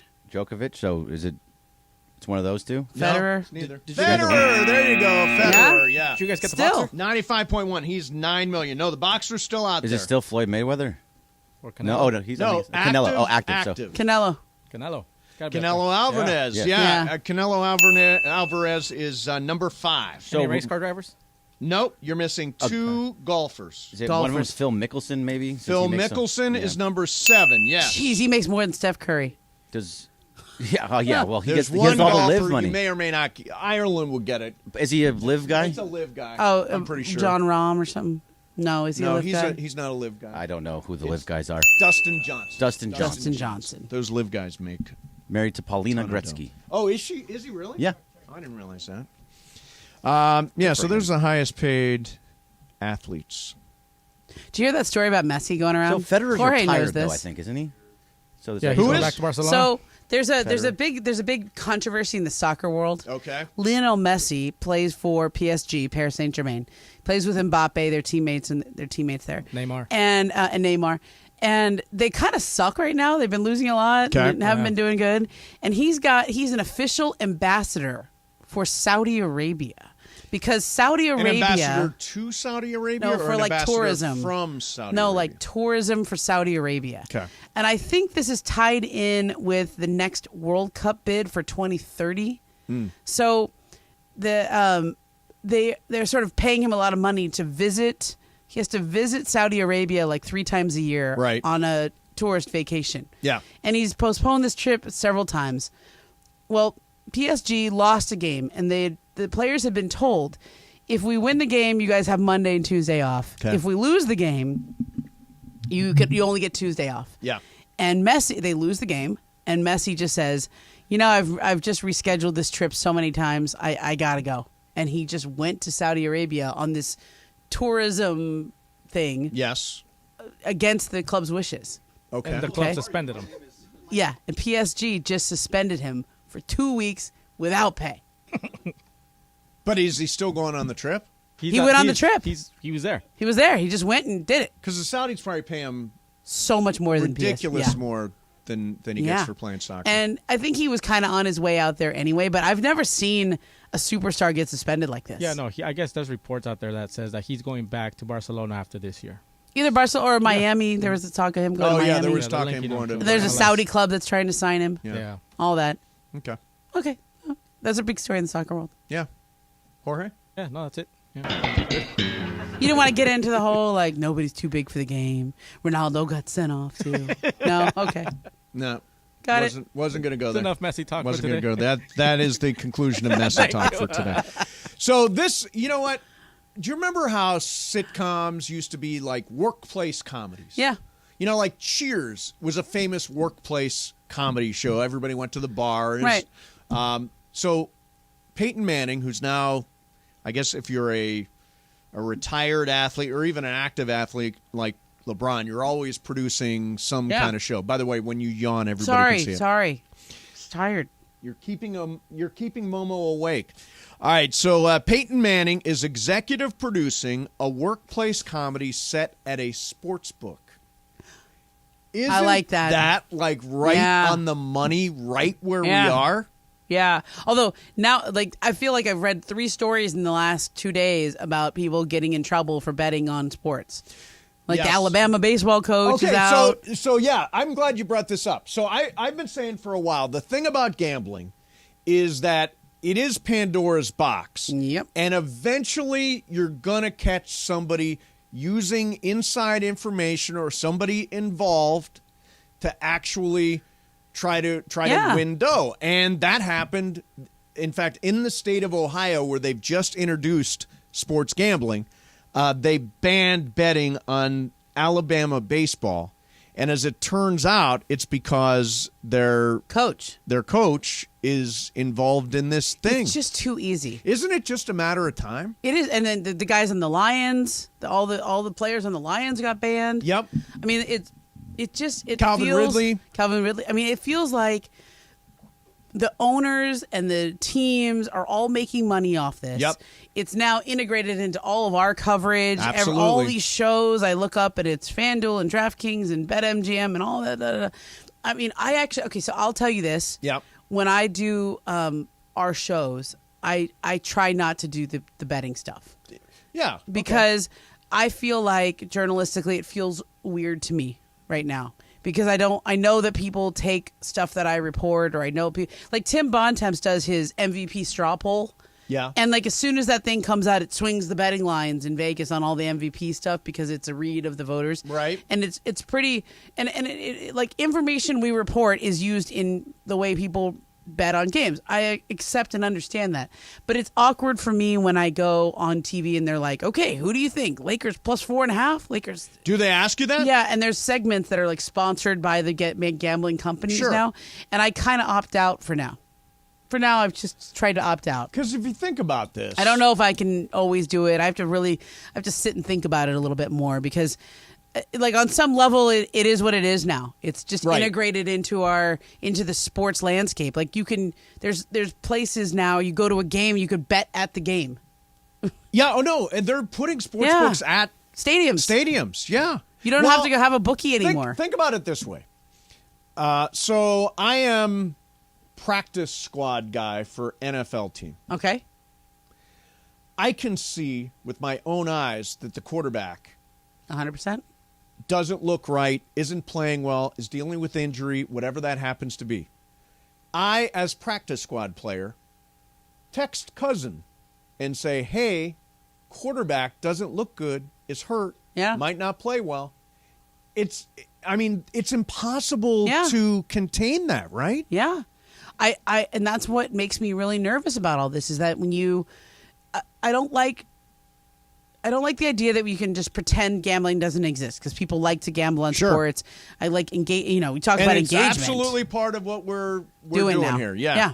I mean, we just had Anita Marks on, right? I mean, there's a recognition that people are really into sports betting and gambling and all that, and we want to provide content that'll help you get your bets right. Right. Okay.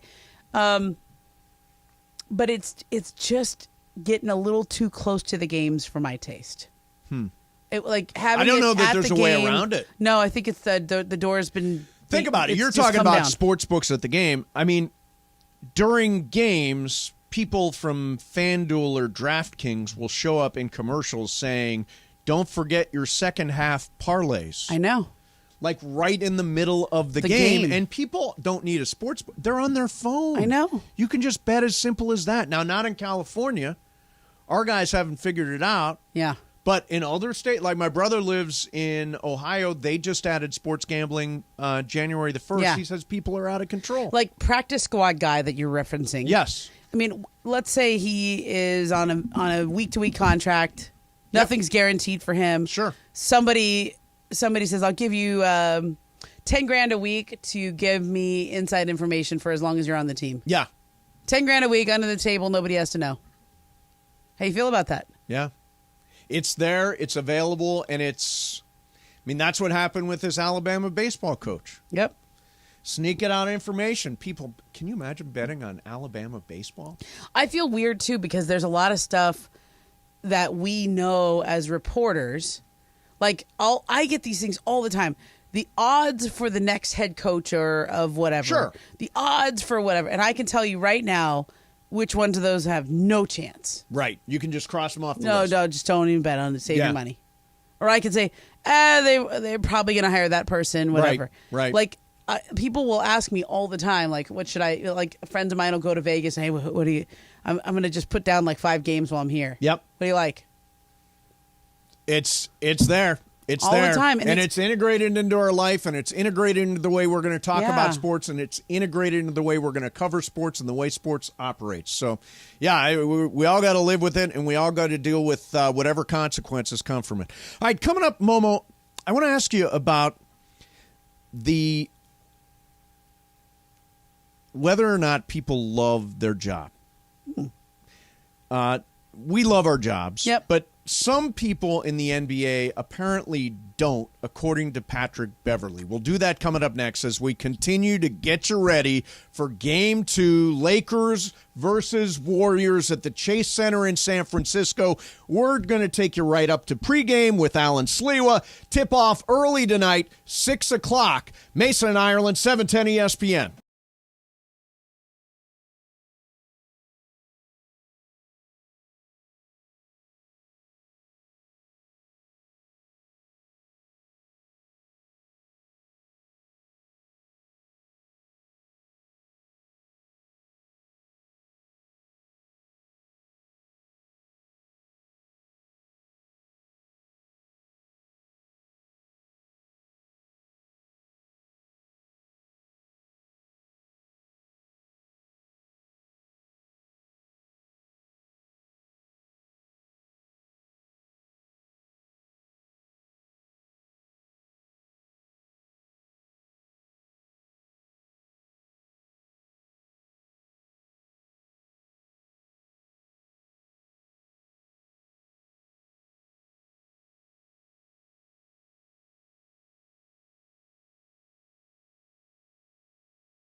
Two. The Western Conference semis up in the Bay Area.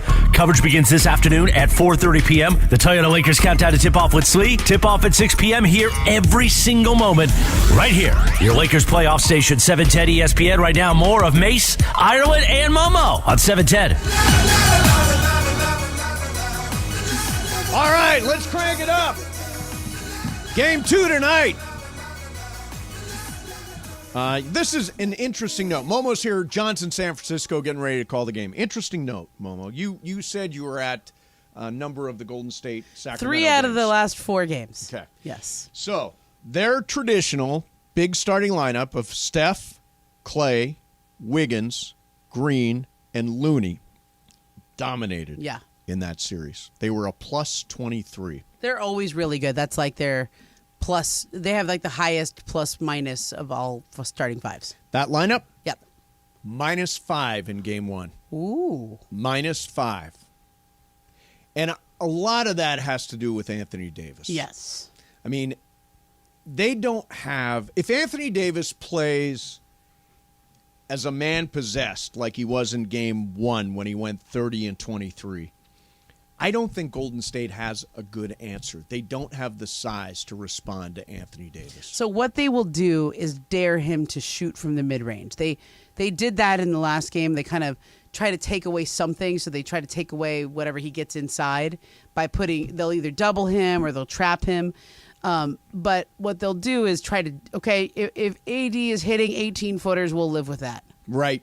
And that's probably the way they'll defend him. They might also go zone like they did at the end of last game. Right. It's a really interesting matchup because the Lakers, I didn't think the Lakers had anyone who could really chase Steph around the whole time. And Right. Jared Vanderbilt did great.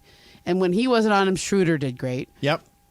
Steph was still really good, but that was a hard matchup for the Lakers. And I thought Anthony Davis was going against two of the better interior defenders in the league, and he was good enough that didn't matter. Yeah. It's remarkable. Yeah. I think they'll go as far as Anthony Davis can carry them. Yeah. I went into this is always how I saw the series. If Anthony Davis is the best player in the series, the Lakers will win. Right. If he's not, the Lakers will lose. It's as simple as that. Yeah. Every once in a while, I can say things shortly. Yeah, no, it's good. I'm glad you did. No, we do have to do more. It's a talk show. I can talk more. Yeah, I was worried in that last segment when you yawned. Now, when John yawns, Pepe speaks up. Hey, John, wake up. Pay attention. Now, we could have used that last. Yes, you can do that. It's okay. We can do that even though. You know what it is? What? I think I'm just past my prime. No. It is. Don't Don Lemon yourself. I am. Don't Don Lemon yourself. I used to be able to cover games and I did 5 games in 7 nights. Don't say you're past. You're not past your prime. Momo, you have 2 kids. You're entering your prime. Yeah, I have 2 kids, and I went 5 games in 7 nights, and I was trying to write and travel and all that, and I've taken 3 days to bounce back. I had to do an interview with Embiid 8:30 in the morning on Wednesday, yesterday morning. Yeah. So that was an early wake up call to be hair and makeup and all ready and prepped and everything like that. And the whole day I was just like, gosh, I just can't. This is day 2 after I got entering your prime, Momo. I don't know. Tired. 2 kids under 5. Okay. So I want to defend all of the yawners. All of the yawners. Was a mistake. Yeah, just random. Super. I thought yawns. No. Yawns will keep us Sure, you together. can go Is that where you're going to go with it? No, here's what I was going to say, and it ties into this Patrick Beverley story a little bit. I thought I nailed that.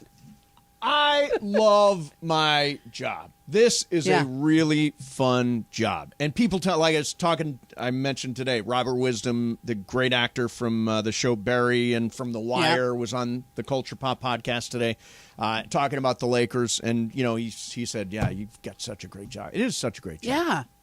So, I couldn't think of anything else I'd rather do. But to maintain, and today we're going an extra half hour, to maintain this level of energy is a thing, right? Yeah, it's hard. Energy and enthusiasm. Enthusiasm. Exactly. Right. So I want to ask you about enthusiasm. Bergman, I'm a very enthusiastic human being. Perk up a little bit. I've been great. All right. So Woo! Okay. Patrick Beverley. That was the most excited I've heard Greg in a long time. Woo! Patrick Beverley said this. He said, only about half of NBA players love their job. Now, Pat talks a lot. Yes. But I would imagine that for some people, even some people that do what we do, it is like punching a clock. It's not like that for me, but a lot of people punch the clock. It's time for me to go talk about. Is it your experience that half of NBA players view what they do as a job as opposed to a passion? No. I don't think there's any way you can be as... I know what he's getting at. I think there's a bit of hyperbole going on there. Okay. But there is a... there is a quality that certain players have where it's this is so jargony. Okay, people in the NBA like to say this. Okay, go ahead and jargonize. His care factor is really high. Care factor. Yeah. I've never heard this. He's got a really high care factor. Okay. Do you think Kawhi loves his job? Yeah. Mason, do you think Kawhi loves his job? You're not in the league. No. Yeah. I do. I think he loves his job. However, I will say this. What's his care factor? I think he cares. 72. But, I think a guy like LeBron, there's no way you could work as hard as LeBron does for as many years as he has without having a very high care factor. Yes. Without loving what you... Now, is that love? Is that obsession? Is that fear? Is it the same thing? Yes. Okay, so the answer is yes. I've never heard this term care factor, but it's really interesting. So, are there guys with, well, you probably know.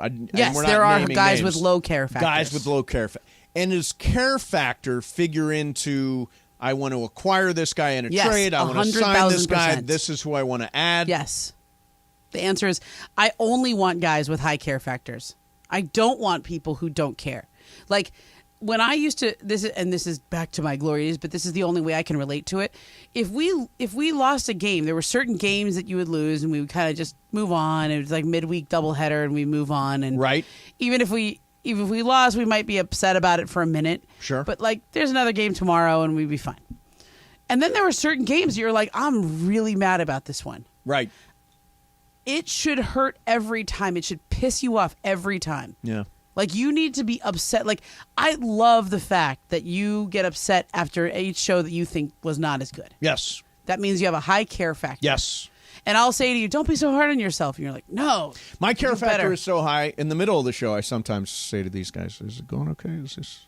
Are we on the right track? Yeah, you do care just a little bit. Well, I wouldn't say it's too good. much. It's a good thing. It's Yeah. good. The second you stop caring so much is when you should stop doing this. Yes, my favorite is when I get a text afterwards like, that show sucked. And I'm like, what are you talking about? At least you Show was care, great. though. Yeah. At least you care. There are times when, as a writer, not every story is going to be my best. I'm on deadline. I wasn't particularly inspired. It was I call this a command performance. Someone told me to write this. Right. My boss says we need a story on this. I just got to do it. It's like a shift. I turned it in. And then there's other stories I really care about. Yeah. So I don't know if my care factor is always on 100, but I think I care a lot more than most people do about their jobs. I don't think anybody's care factor is always on 100. But the question is whether your job is your passion, right?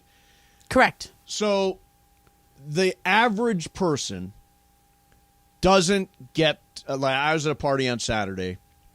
Guy is an attorney. He said, the reason I do what I do is so that I can live my life. I fund my life doing There's this. that sort of European ideal of we'll just take all of August off. Correct. Or go. My job is just my job. I and the work money to I make live. is what I do to live. Yeah, I work to live. I don't live to work. Correct. But the average person, I don't think, gets to be... They don't get to do what they love the most. They don't get to do what they're passionate about. They don't get to... I would say it like this. The follow the bliss thing. They don't get to do the follow the bliss thing. If you're going to quote Oprah, you got to quote Oprah. That's not Oprah. That is so Oprah. That is so not Oprah. That is Conrad. That is not an Oprah quote. Steve Mason. No. You know what? Isn't that something you always say, Greg? I always say. Let me tell you something. Follow your personal legend. Follow your bliss is not an Oprah quote. Oprah it feels very Oprah-y. Oprah didn't say everything. I know you love Oprah. She probably did. What's the Google it. personal Somebody legend? Google it. I want to say it's Joseph Conrad. Joseph Campbell. Joseph Campbell. And the hero's journey. If you follow your bliss, you put yourself on a kind of track so. that has been there all the while. That's not an Oprah quote. Oprah didn't say everything. It feels so. It is Joseph on her Campbell. Throne You're right. in Montecito. But I really do think Oprah just sits on her throne in Montecito, and everything she says, Momo believes is an original thought. yes, she's Oprah. She's Oprah. So, I want to. What is her thing? I'm trying to find out.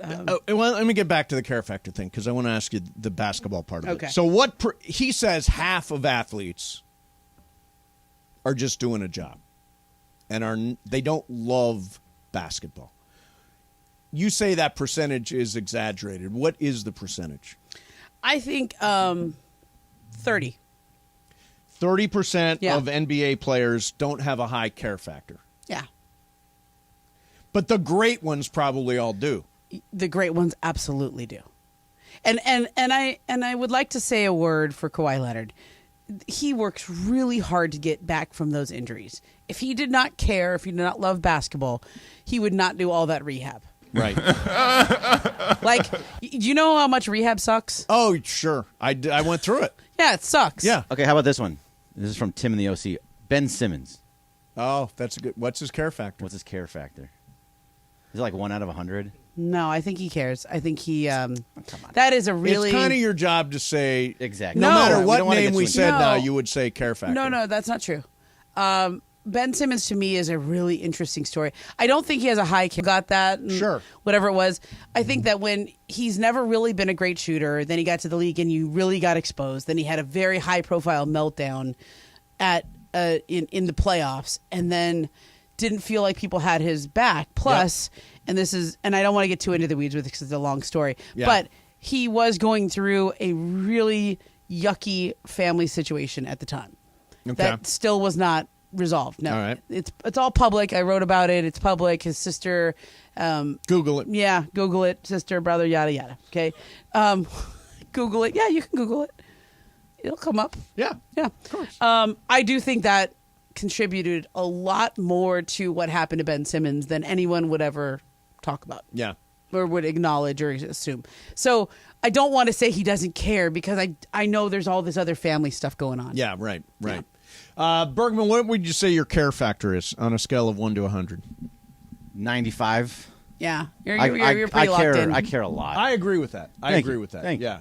Jorge, what about you? About 90. About 90. What's So your care factor? Step down. What's yours? I'm working on mine. 99. 99. You do care a lot. Yeah? At times, probably more than I need. Yeah, to. I think you care more than you should sometimes. I mean, but then you really do check out when you check out. When I'm done, I'm done. Like Bergman, you know this. Yeah. Bergman the other night texted all through the Lakers game. It was so frustrating. And I'm not responding because I don't even look at my phone at night. I don't want to be texted. I don't want to be emailed. It's a show group chat talking about the Lakers, and the Laker game is actually on there, and I'm texting all this stuff, and nobody responded. So Jorge doesn't care. I wasn't on your group text. Right? Jorge, you were you answered my group text? Jorge was the LAFC game. John was doing the game. I understand John and Jorge. Just put me on the group text. I'll write you back. Put Momo Thank you, on the Momo. group text. I'm going to text you throughout the whole game tonight, Momo. I'll respond to about enjoy. like 5% of that. See, my care goes beyond the show because you guys talk about stuff that can't be Yeah. on the air. So I got to make sure you guys aren't on the air when things like that are going. Oh, yeah, thank so you. I care, Right. I care about you guys. I got to protect Yeah. you guys. I got to protect the station. Yes. So there's a lot at stake with on this side. Right. Yeah. But when I flip the switch off, I mean, You're it's pretty really good and off. Yeah. I like off. I think that's good. Yeah. I think that's healthy. All right. Won't be off tonight. Tonight, game 2, Lakers versus Warriors, and we're all over it for you. We got pregame coming up at the bottom of the hour, 4:30 pre with Slee, and then tip of the game is at 6 o'clock tonight. It is early tonight. The Lakers are 6.5-point dogs. Lakers in 7. There's Jorge. Trying to make good with everybody. You know what? If Greg is the screener, you're the hedger. Hey, You are. You are. And Break I'm spaghetti. the flip-flopper. All right. Hey, Slee, do you Screener, want to play hedger, a game flopper. of games? Yeah. Okay, Yeah. we're going to do game of games. Slee is going to be here for it. It is Jorge's game? Greg's game. Oh. Excellent. We will do that coming up next as we lead up to the game. Mason, Ireland, 710 ES.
10 a.m. with Travis Lee, Mason in Ireland, Shinato and Cap in the afternoon, and Solita Tacos and Margaritas in Anaheim.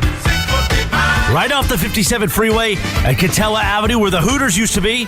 That's where Solita is right now, in front of Angel Stadium. Come on out. Party, party, oh party.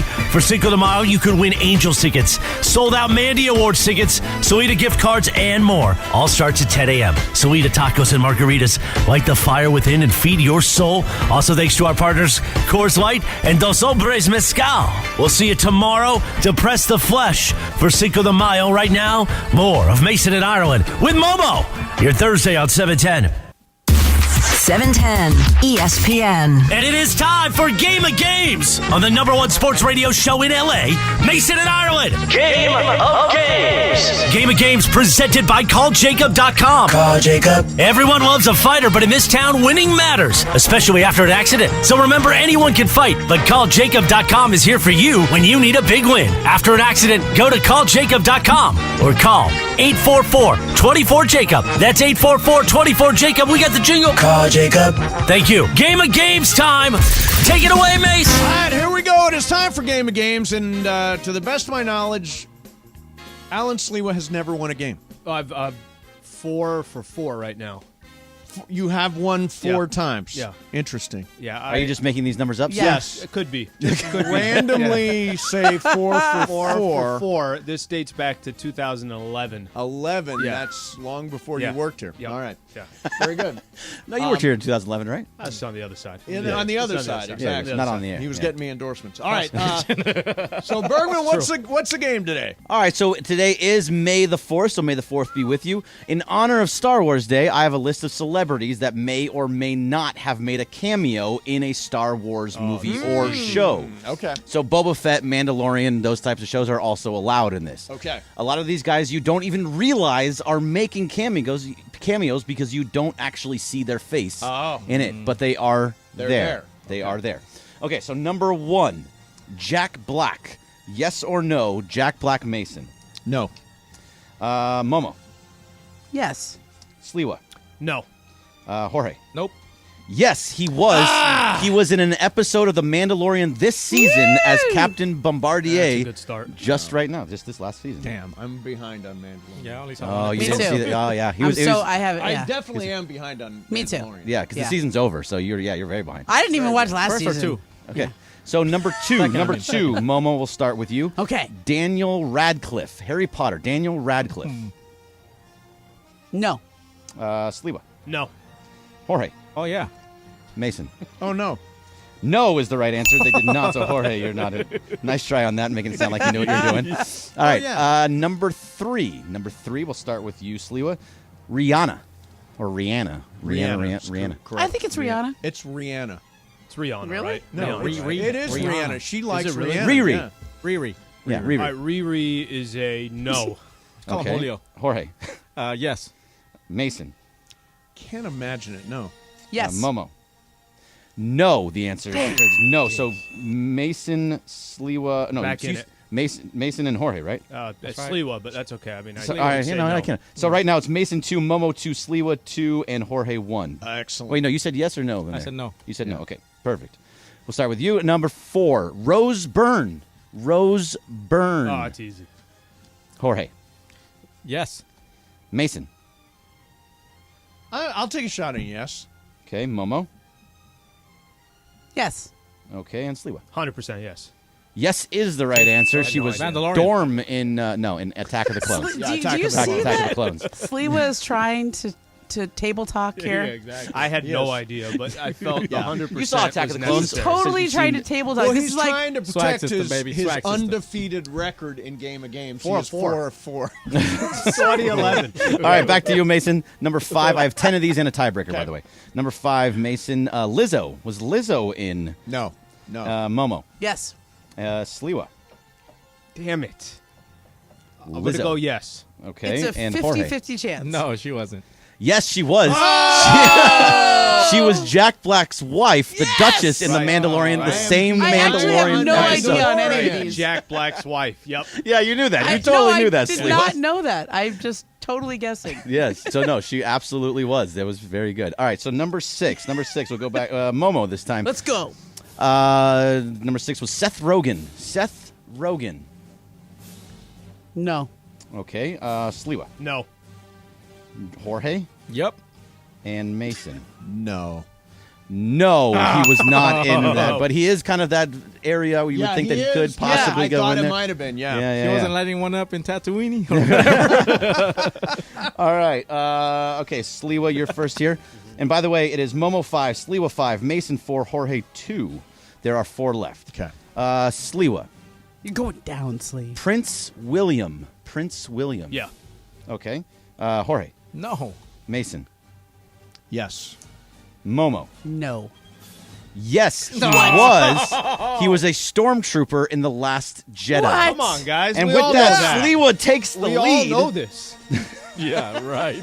Swag system. Sliwa takes the lead. Number 8. But I got to be right behind him, right? You are, yes, you have 5. Momo has 5. So it's Sliwa 6, Momo 5, Mason 5, Jorge 2. Sliwa's got to go first. Jorge, you're out. Yeah, you're out. How many more? I can still catch 3. up. No, you can't. You can't. You're You will out. not be catching up. All right, so Sliwa. Yeah, keep go back doing to that. Mason. Keep doing that. Yes. Mason. It'll get in his No, head. you got to start with sleep. There's 3 left. 3 left. It's okay. So the next one. Don't You're be only afraid. one back. You're Come only on. one back. Play You're only one swag back. system. Let's go. Mason. Prince Harry. No. You just said that. No. No, I said Prince William. You said Prince William. Prince Oh. Harry. No on Prince Harry. Okay. Momo. No. Sliwa. No. Oh, it's Jorge anyway. Jorge.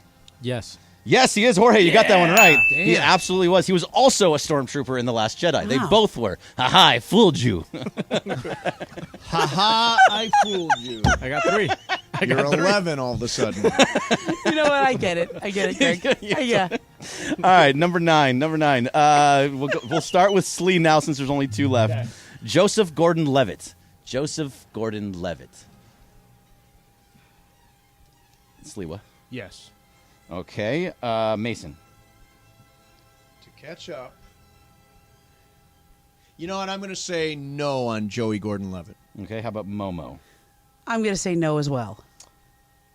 Yes, he was. He was Slow and Joe in The Last Jedi, and that means Sliwa wins. Sliwa wins. Sliwa wins. He has Never 5 seen a for Star 5 Wars. lifetime. What if All right, I well, was there's one lying? left. Can we just do the last Yeah, one? let's do the last this one. whole time that I've never. Oh, Hey, yeah. this one's worth 2. Cody wants you to do the D-Lo. Hey, you know what? If you're really that confident and that swaggy, you'll make this one worth 2. No, we don't do that no, anymore. we don't do that. All right, so we'll just do the last Oh, one thank just for God. fun. And Jorge, you can play in this one. Daniel Craig. Daniel Craig, Mason. Yes. Momo. Yes. Sliwa. Absolutely. Oh, yeah. I kind of remember this one. Yes, he was. He was also a stormtrooper in The Last absolutely. Jedi. Yeah. All right, That's like there the you go. only one I actually knew. Well, happy Star Wars Day. By the way, just real quick, I'll throw this That wasn't in. that bad. No, it was good. It's a good one. The original first choice for Han Solo? Harrison Ford. No. Al Pacino. Whoa. Yeah. Totally see. Luke God is an absentee landlord. All right. Hey, we will see everybody tomorrow at Solita Tacos and Margaritas in Anaheim for a Cinco de Mayo fiesta. We are excited about that. We're also unbelievably excited about Game 2, Lakers versus Warriors at Chase Center.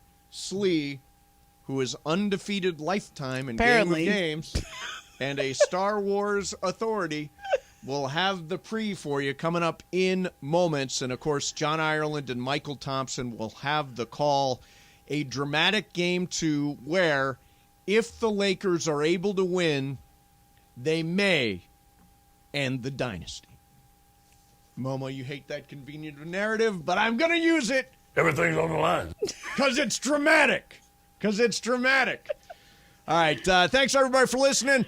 Go Lakers. They are coming up next for you. Mason and Ireland. Momo, thank you very much. We'll see everybody tomorrow.